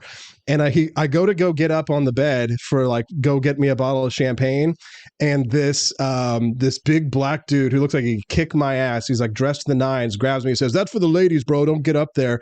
And JT, the talent agent, goes and whispers in his ear, and the black guy comes back and goes, I'm so very sorry, sir. Here's my business card. If you ever need anything, or you need someone or a lawyer for your films and all that kind of stuff, please, blah, blah, blah. And I was just kind of so this is what it's like to be a producer. And I went home and I signed up for my Xbox Live gamer tag, NYC producer. And just as kind of a hope, a dream, one day I'll be, and then I moved to DC to go do politics. 2 years later, I moved back to New York as a professional NYC producer. Aww. And I visualized it. Manifest. And I manifested it, and it came true. Just like all of these manifested. Go ahead, Justin. I think I remember, and you correct my memory, but I think all of us as a family, we went with you to your first day of work at Fox. What? I feel at Fox, yeah. The whole family went to your first day? Yeah, pretty sure. As a family. Or they came to visit. With you. No, you came to visit. It was when Mario was a baby. Yeah. You came in. I had been producing there for a little while at Fox News, and then you guys came to visit New York. And Jody and Mario and Dad came in as a baby. You got to meet the judge. Okay, I was just picturing your very first day of work, and the whole family is coming in. I'd be your boss would be what is going on? They would have not let that happen. We were in the lobby. No, but I also remember walking by Tucker Carlson's chalkboard, because that was the time when Tucker Carlson was doing his That's Glenn Beck. Glenn Beck's Oh, was it Glenn Beck? Glenn Beck had the chalkboard. Yes. That's right. Yes, that's right. Yep. fun. Wow. That's so cool. We just sold a Harris Waltz crossed out, says Harry Balls shirts. Yes, this morning. That's Ew, awesome. Gross. Nobody wants to floss while they're teabagging. He probably shaves, not going to lie. Speaking of Harry Balls. Oh, God. Here he is. Take a listen. Poor dad. Referring to the time that you said that you were in Hong Kong during the Tiananmen Square unrest when you were not. Yeah. Is that kind of misrepresentation, isn't that more than just being a knucklehead? I think folks know who I am, and I think they know the difference between someone expressing emotion, telling a story, getting a date wrong rather than a pathological liar like Donald Trump. But I think it comes down to the question of whether you can be trusted to tell the truth. Yeah, well, I can. I think I can. I will own up to being a knucklehead at times, but the folks closest to me know that I keep my word. In your debate with... Wait a second. So That's Harry Balls right there. He was in Tiananmen Square. Yeah, the China when the like he's like, oh, I got the date wrong. I was there when he was there like a week before, something like that, and he was not there at Tiananmen Square when this thing went down with the tank man that got It's huge. Yeah, that was huge. And he's like, remember if you were there with the tank? And Harry Balls here has a strange affinity for Chinese communism. He spent a little time over there, a little bit of time to travel. He's a white monkey. Travel is fatal. Yeah, travel is fatal to prejudice and bigotry. And we travel overseas internationally, and we love it. And I'm not attacking him for that. But when you also say things, kind things about Chinese communism and praise that system, and then you're also going over there, I got a little bit of a, question to ask about Mr. Harry Balls here, especially lying about being in Tiananmen Square like he's some freedom fighter or something like that. What do you think about this? What do you think about this governor of Minnesota, Harry Balls here? I mean, Tim Walz, Justin. Didn't Brian, what's his face on NBC, lose his job because he lied about Brian Williams? Didn't he lose his job because he lied about saying he was in a helicopter or doing something where he really wasn't there? And then Jeffrey Toobin got fired for pulling his penis out. Oh, lost his job. And I'm like, we used to have consequences. Well, that's very different. No, there used to be something called integrity, but... And then Geraldo Rivera. What about him? Was he the guy that got fired also? No, well, he's probably been fired from places, but he's not involved in this He did something bad. No, well, the Geraldo was a reporter. This is Tim Walz. We did the Al Capone's vault. Remember that? That was in the 80s or 90s. Where he's like, we're going to open Al Capone's vault. And then they opened it up. It was a giant nothing burger. And it was like, oh, Geraldo. And his reputation just went down the tubes because of that. I love it. I just hate liars. This is the thing. Like you and I, Austin, both, we grew up. I mean, we couldn't even say the word liar in our house. Mom got so upset. Really? Oh, yeah. Yeah, she did not like that. Oh. She's like, don't call people liars. And I'm like, but sometimes they are liars. It is true. Sometimes they are liars. Yeah. But Mom, what do you call someone who lies? Well, do they not exist? Telling the truth. She just didn't like people being called liars. I was like, But if we said bad words in our house growing up as a kid, you might as well have the FBI open up, because they would come to get your ass. Mom would not tolerate it. You were the sibling who got, because you had more boundary. You pushed more boundaries than I did as a kid. You were much less compliant than I was. Yeah, I've always been a little bit of a. You have been, and I think. You tell me what to do. Yeah, but you did get your mouth washed out with soap. That was Dad. Remember that? That was Dad. Mom didn't have the guts to do something like that to me. Dad shoved that red bar of soap in my mouth, and because I said soap. It was lava soap. It was bad. It was bad. It was gross. Yes, and so you know what? It didn't change a damn thing because I still curse a little bit. So it's not a good form of discipline to put soap in your mouth? Didn't work. Didn't work on me, but I'm sure it made him feel good. Well, yeah. Mom, I remember Mom being in the hospital and she was like, you were being a little shit about something. And Mom was like, she told Paula, she was like, I'm gonna get my hands on him. I'm gonna get my hands on him. Yeah, because guess what? And Austin never appreciated arbitrary exercises of power over himself, as a libertarian is wont to do. Wow. I'm a libertarian. It's not my bedtime. You can't tell me what to do. Yeah. Imagine you were really good at nighttime, though. You probably just started cuddling up with a book and like you were just quiet. I was a good kid, but just you kept to yourself. You were up in, if I had, I thought there's one thing I associate with you. It's the soundtrack to The Legend of Zelda. It's like, like it was just like I just think of Zelda.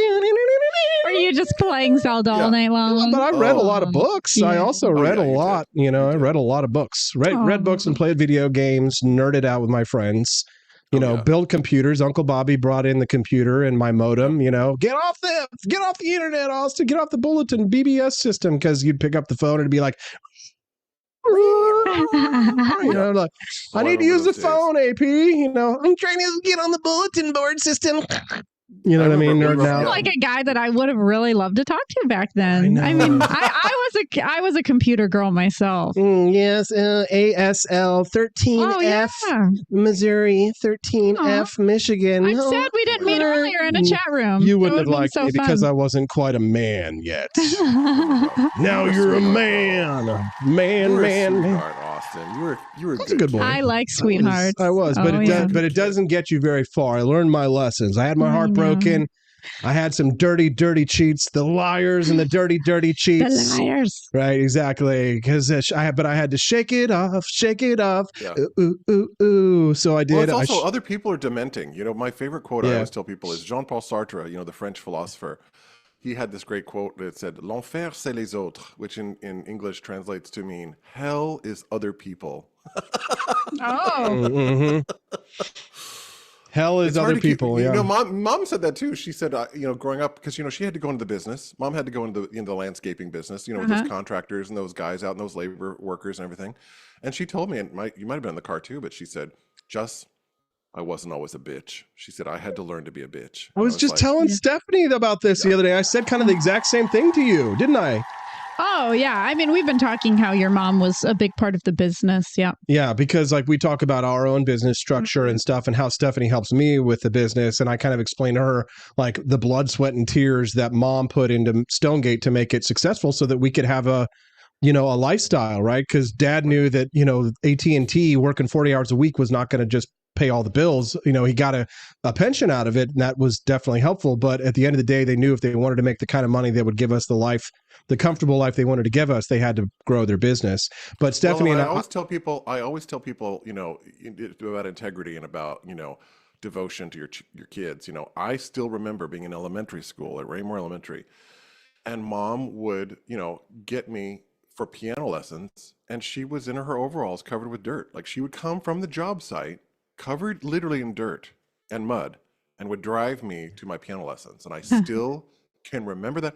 And I still remember the piano teacher sort of having this sort of attitude when my mother showed up in her, overalls with her covered in mud. And I was I still remember that. It's being a moment I was really proud of my mom, that she was out there working hard so that I could go to piano lessons. And she was out there literally doing manual labor. Mom joined, she was, an office worker, she would do the paperwork, but she wasn't afraid to get her hands dirty. Mom was not afraid to get in the mud and do the work. So I really I respect that a lot. Yeah, me too. It's such fond memories of being in the office and dad coming home from AT&T and bringing me a candy bar and, watching them work over the blueprints and learn how to plant trees and landscape. Stonegate Farm and Nursery, which was the inspiration to create Stonegate Pictures LLC, the corporation that runs this. And maybe one day we'll have Stonegate Enterprises and we'll start to branch out. One day we'll see. But I was telling Stephanie how I don't like having to crack the whip. I don't like having to come off being mean to people. I don't like being seen as a slave driver or a taskmaster. I wish I could always just be the Austin Peterson that was that little 12, 13-year-old kid, innocent, sweet, kind to everyone, and just, a joy to be around. But life taught me some lessons. The difference in personalities between Stephanie and myself are vast because of the cleaving that occurred in a life that was lived 11 years on the East Coast amongst the blue bloods and the downtrods and being chased by homeless people in the subway and having to compete with the best and the brightest at Fox News in New York. I've seen the bottom of the barrel. I've seen the absolute height of the commanding heights, and I know what it takes to succeed in business. And in the last 3 weeks, as I've gotten things in order to launch this new network, I've had to be harsher than normal. And I don't want to be, but it's like, I know what the right path is. And once I know what to do, I have to do it. And if my subordinates are not doing what I ask, then you have to crack the whip, right? Because at some point, responsibility falls on your shoulders. But if you tell people what to do and they don't do what you say, it's their fault, right? Well, So it's your name on the thing, right? Yeah. But I would say that, when I worked in corporate world, one of the things that I noticed that I took note of, and I was like, taking a note of that. A lot of the C-suite executives, the people at the top, they have coaches, right? They have people that come in and help them to develop skills of management and help them develop, into the roles that they're wanting to have. Nobody's born knowing how to do any of this. Nobody's born knowing how to do any of this. So, and people do get help for things. People get marketing consultants, or they get a business consultant, or they hire someone.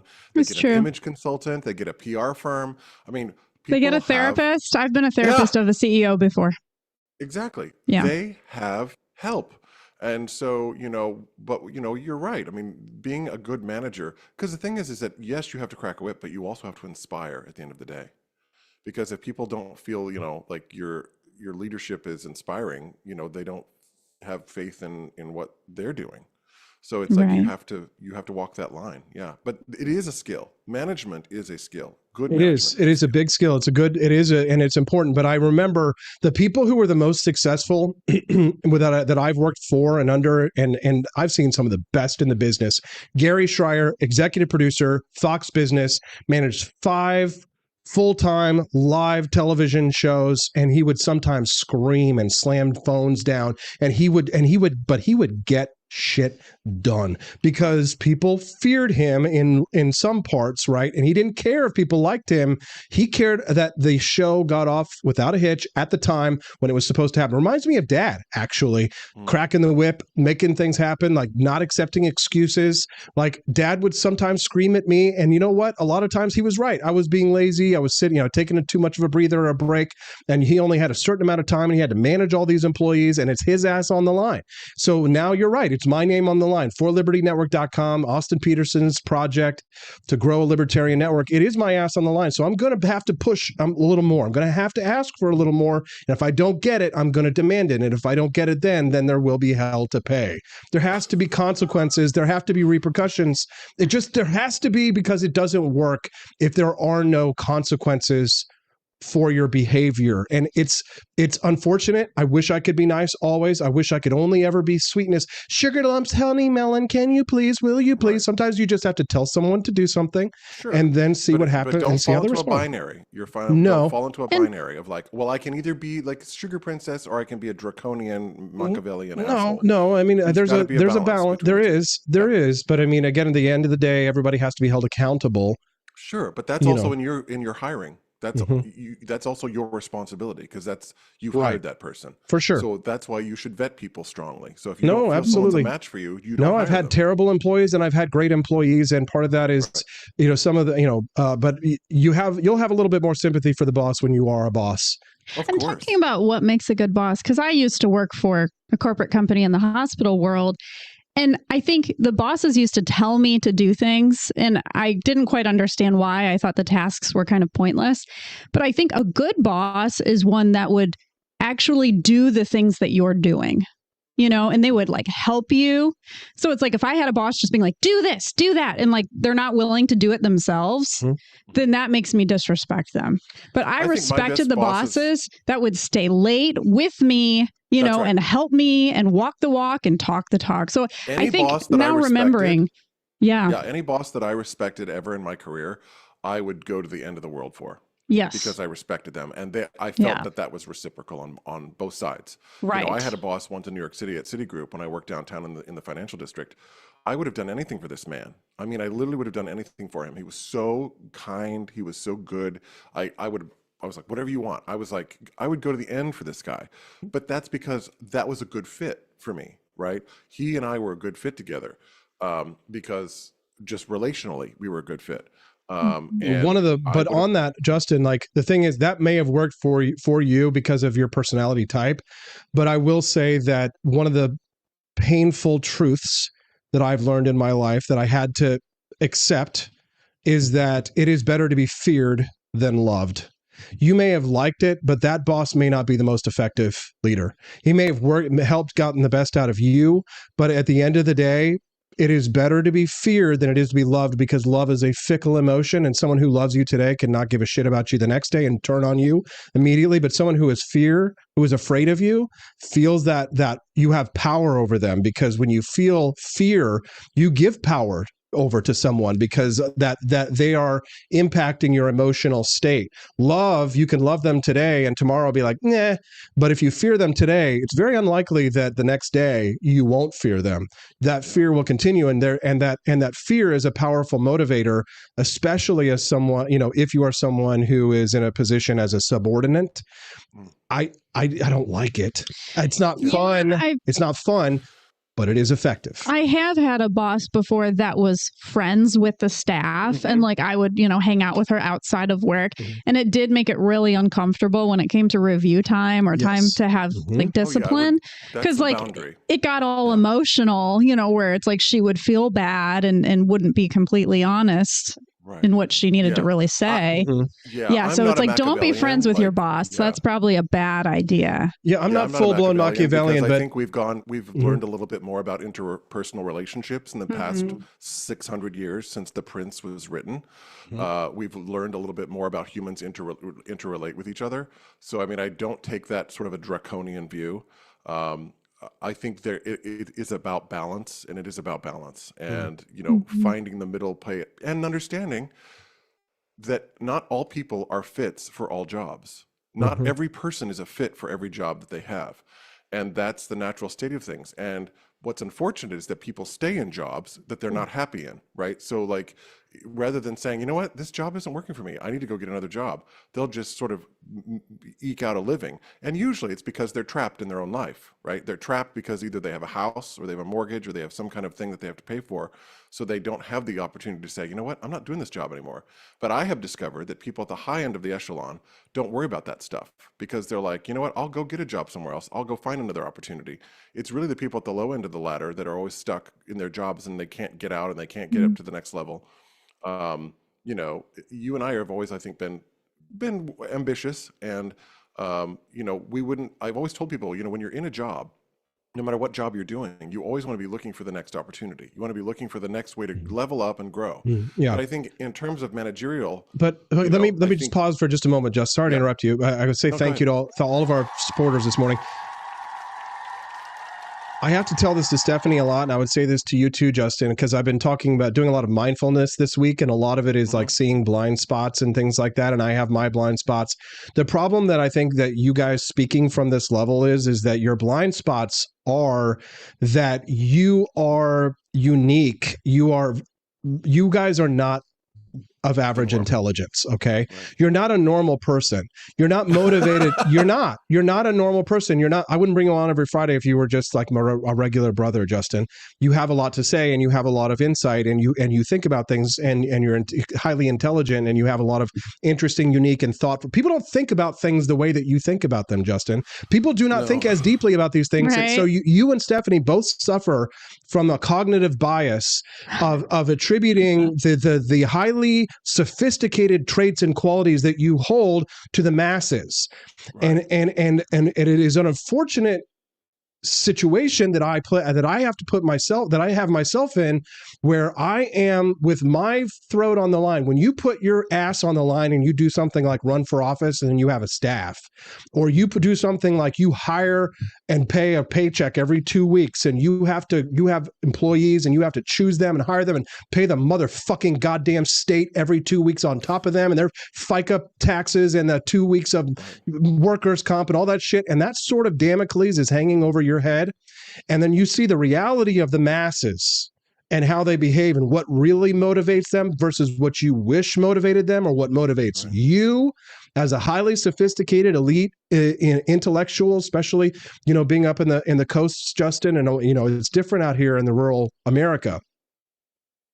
These people are not motivated by the things that you're motivated by. Most people are not motivated by things you're motivated by because they just don't think deeply about it, right? And they have their own wants and their own needs and their own passions. That's part of management, is understanding what people's incentives are and being able to use them as leverage. Right. Like, and again, I come back to this idea. Management is a skill.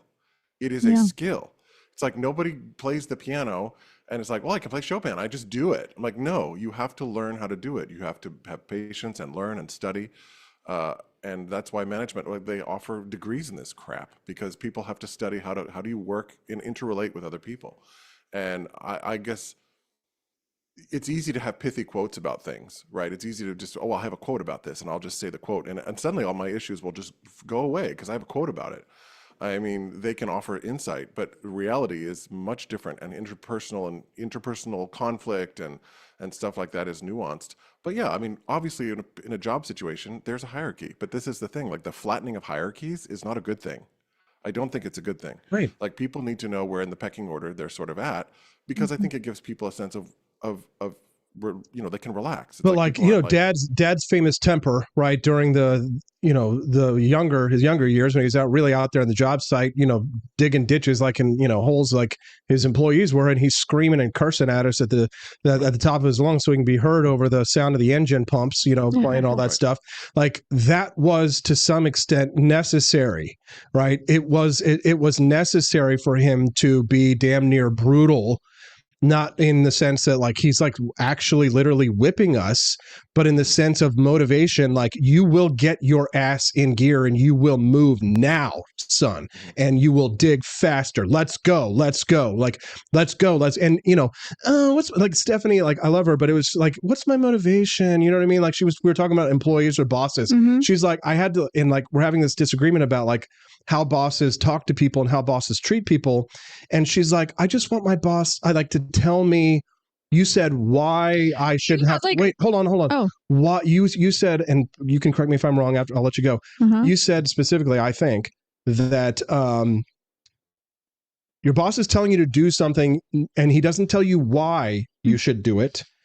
And I said he doesn't have to tell you why he wants to do it, but you're like asking, what's my motivation to do this? And I'm saying it's your paycheck, and the boss does not owe you an explanation, and that sometimes the boss needs to keep things from his employees even of why they're doing something. Like the Manhattan Project is a perfect example of something like that, or any kind of like, warfare. You can't tell the privates that we're getting ready to jump across to Normandy, until 2 weeks before D-Day, right? So keep the secrets. So your boss doesn't owe you an explanation. He owes you a paycheck, right? And he has to tell you to do something, and you have to obey his commands, not ask him what your motivation is, right? It's not your business. Your business is doing your job. So that's that mindset of master and commander, management over employees, because nowadays people are spoiled and they think, what's my motivation? You're like, is there going to be a soy latte and a free buffet this morning at my tech job in Silicon Valley? And it's like harsh reality sets in when your life is on the line and you burn your boats. And I'm getting ready to next week either get nobody to watch these shows and my throat cut and bleed in front of everyone publicly, because what happens to me, my failures are all public, right? Not just private failures, but public failures, or huge success, and I'll either reap the rewards or I'll suffer the pains and agony. So your response to that, Stephanie? Oh, well, I think the bosses I've had in the past in my hospital job, they have been very incompetent. And so I didn't trust them. And so they would tell me to do something, and me and all my coworkers with the expertise we have because of our degrees, we're like, how is this helping, our population that we're working with? How does this even make sense? Andy Opperman says, so I would question my boss's motives because I just felt like my boss was not competent. I have a lack of trust in leadership. That's my problem. That's a morale question, and that's a little more complicated. Andy Opperman says, words of wisdom, the boss isn't always right, but the boss is always the boss. Right. So, and at the end of the day, they're at the top of the company. I keep sharing this story with people like the last couple of weeks from The Art of War, where he talks about the concubines, the story of the concubines. Justin, did I send that to you as well? The story of the concubines? I think I sent you the video. No, you may not have watched it. I haven't watched it yet. I sent you a video on the concubines, right? About like how to sort of like manage your shit, right? How to own your shit and how to like be the boss and how to like delegate and ensure things are finished. But if anybody else is interested, we won't have time to get into details here, but I would highly recommend that you go to YouTube and just search up Sun Tzu concubines and how he managed to get the best. How can I get more? I need more concubines. Yes, more concubines. Yes, thank you. Exactly. Is there a male version? Is there a male version of concubines, or can men be concubines Gigolos. too? No, they had male harems. I'm sure they did. Yeah, for sure. Oh, okay. And So they had- concubine is 'cause not remember just a also they had woman. eunuchs.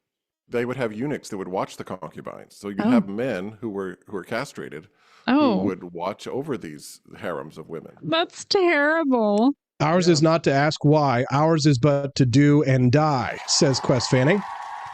Yeah. It's true.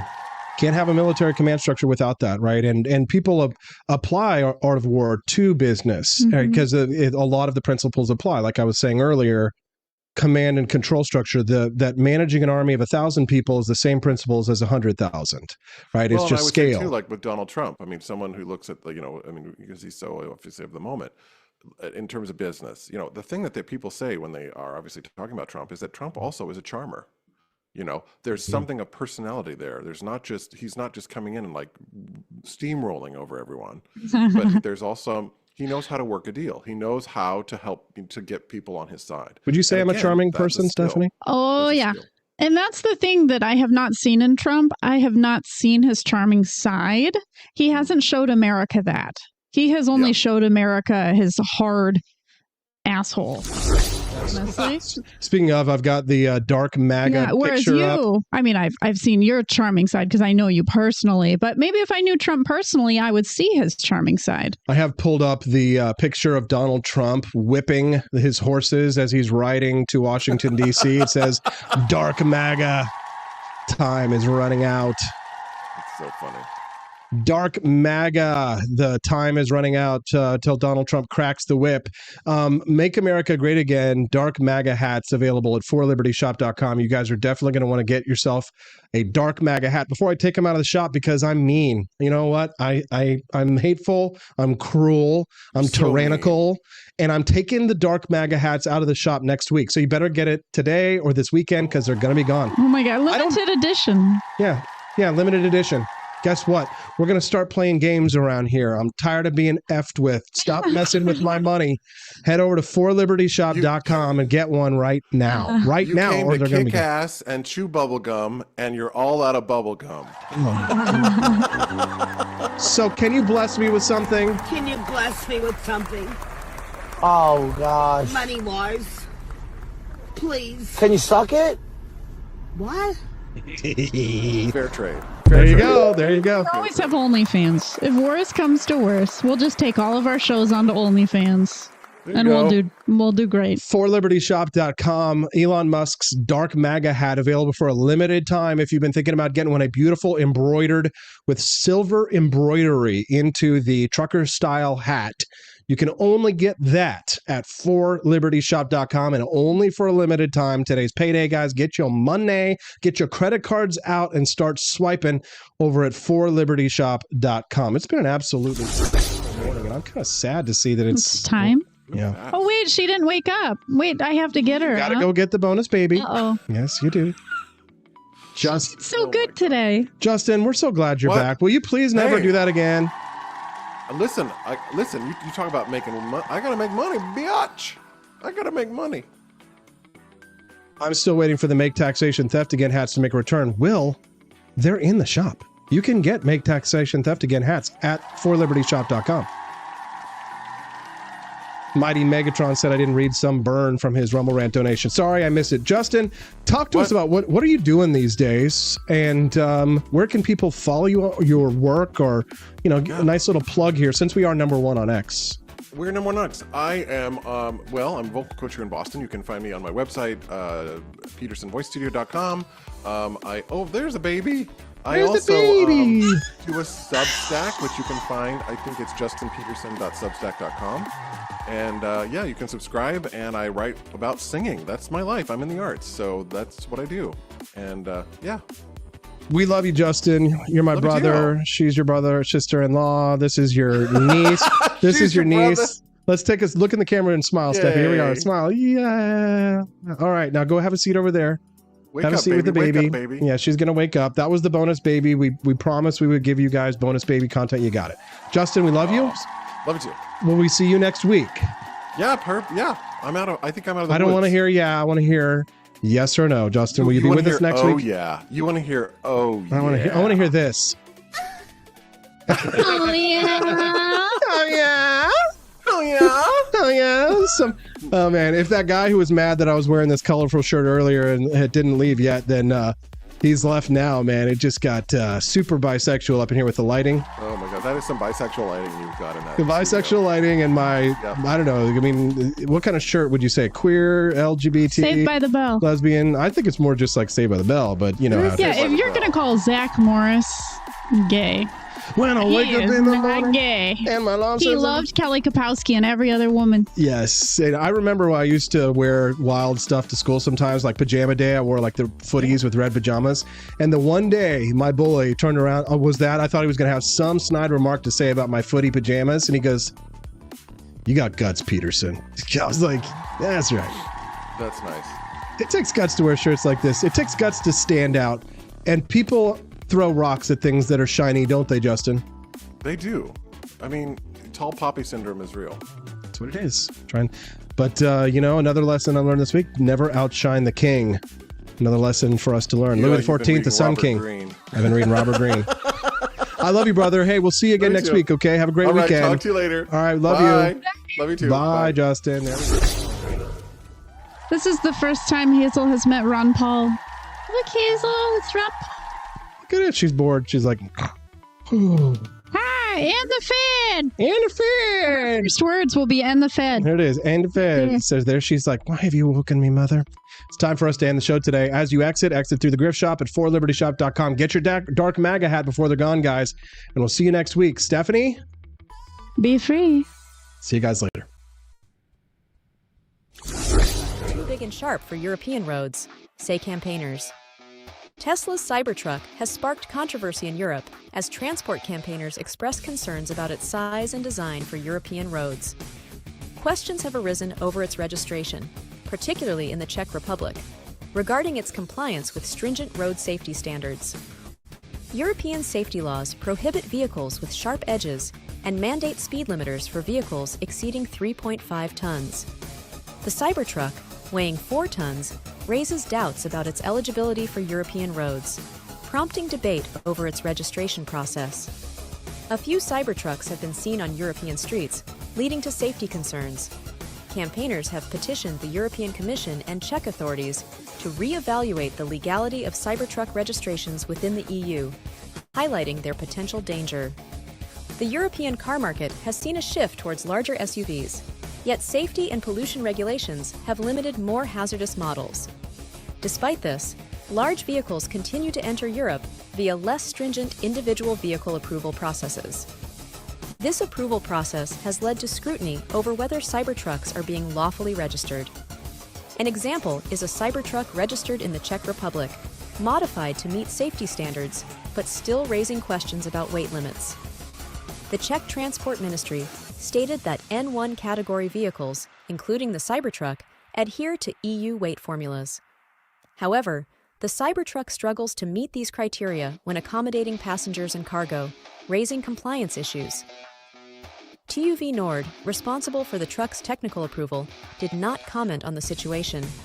Cybertruck.cz co-founder acknowledges the weight discrepancy, but suggests it may be due to interpretation differences by Czech authorities. The Czech ministry views the registration as an individual national approval, not an EU-wide type approval, allowing the truck's use within Czech borders. However, its operation in other EU states remains uncertain. Campaigners argue that Cybertrucks pose significant risks and fail to meet European standards. They've requested a temporary suspension of these vehicles from public roads pending a thorough review. Studies show that larger, heavier vehicles are more lethal in collisions, with increased front-end heights correlating to higher pedestrian fatality risks. This disproportionately affects vulnerable groups like women, children, and the elderly. Despite criticisms, Slovak of Cybertruck.cz argues the Cybertruck poses less danger than some European SUVs. He advocates for adjusting EU weight regulations to account for electric vehicles' heavier batteries, yet sustainable advantages. In the US, the Cybertruck has already faced safety issues, prompting Tesla to recall all units earlier this year. Tesla has not commented on the European situation or the safety concerns raised. Campaigners assert the Cybertruck's registration in the EU is unlawful, contradicting European road safety principles. They question its crumple zones, rapid acceleration, and limited direct vision, particularly concerning child safety. The European Commission seeks further details on national requirements and safety protocols to evaluate the Cybertruck's registration. This topic is set for discussion with member state authorities at an upcoming enforcement meeting.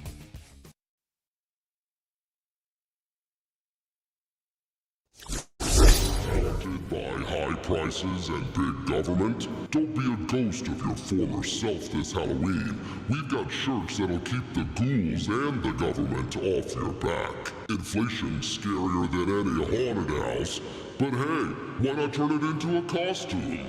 Or how about our spooky government shirt? Guaranteed to spook anyone who's afraid of too much power. But if you're feeling real edgy, nothing says Halloween like our Michael Myers No Lives Matter shirt. Cause when it comes to big government, we all get slashed. At 4libertyshop.com, we believe in freedom, not fear.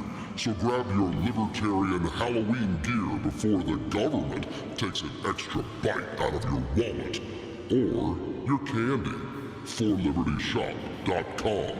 Let's make Halloween tax-free.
Hello, this is Barack Obama, and let me tell you why Austin Peterson stayed.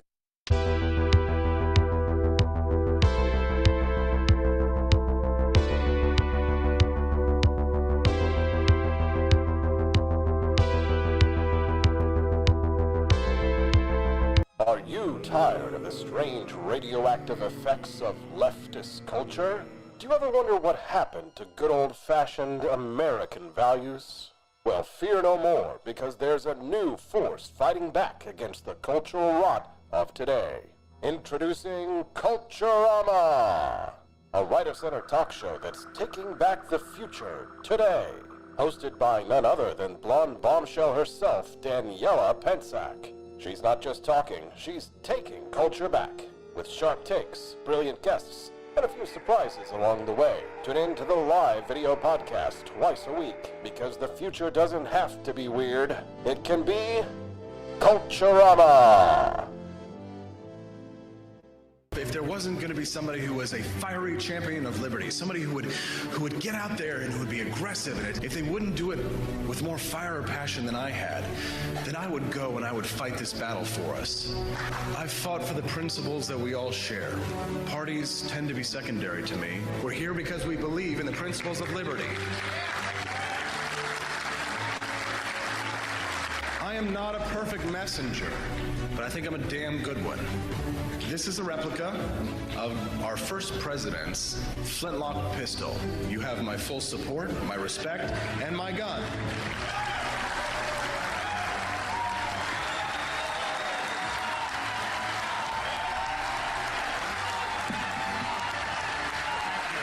I think that at the heart of my philosophy is much more libertarianism than well, that's the fashionable word these days, I guess. A conservative is no longer just that. He's a libertarian and always has been.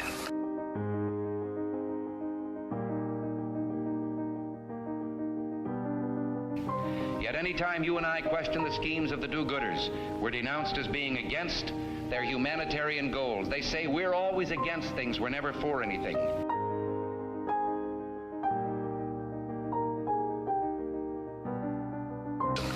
And what is fascism? Fascism is private ownership, private enterprise, but total government control and regulation.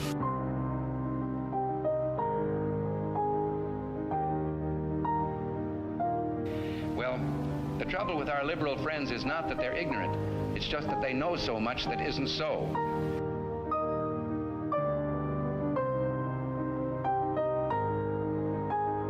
If we lose freedom here, there's no place to escape to. This is the last stand on earth.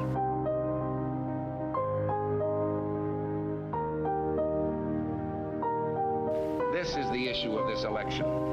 Whether we believe in our capacity for self-government or whether we abandon the American Revolution and confess that a little intellectual elite in a far distant capital can plan our lives for us better than we can plan them ourselves.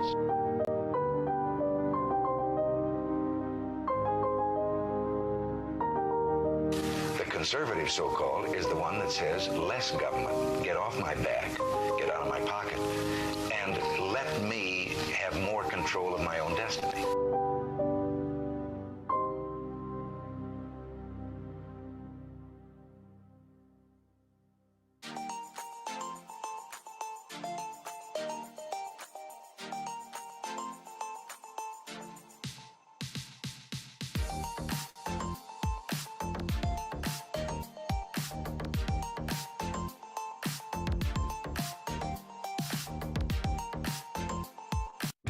Do you hate the deep state? Do you reject the Antichrist in all his ways? Do you believe that aliens controlled LBJ to assassinate John F. Kennedy? Did you know that the shot can put chemicals in you that will make you more sensitive to 5G? Do you love America? Do you want more freedom? Do you like smoking hot red-headed libertarians? Then the AP for Liberty shop is for you! Check out all the awesome new merch and have a happy new year! Fight the deep state, reject the Antichrist! Visit AP for Liberty shop and get your patriotic merchandise now, or the deep state wins!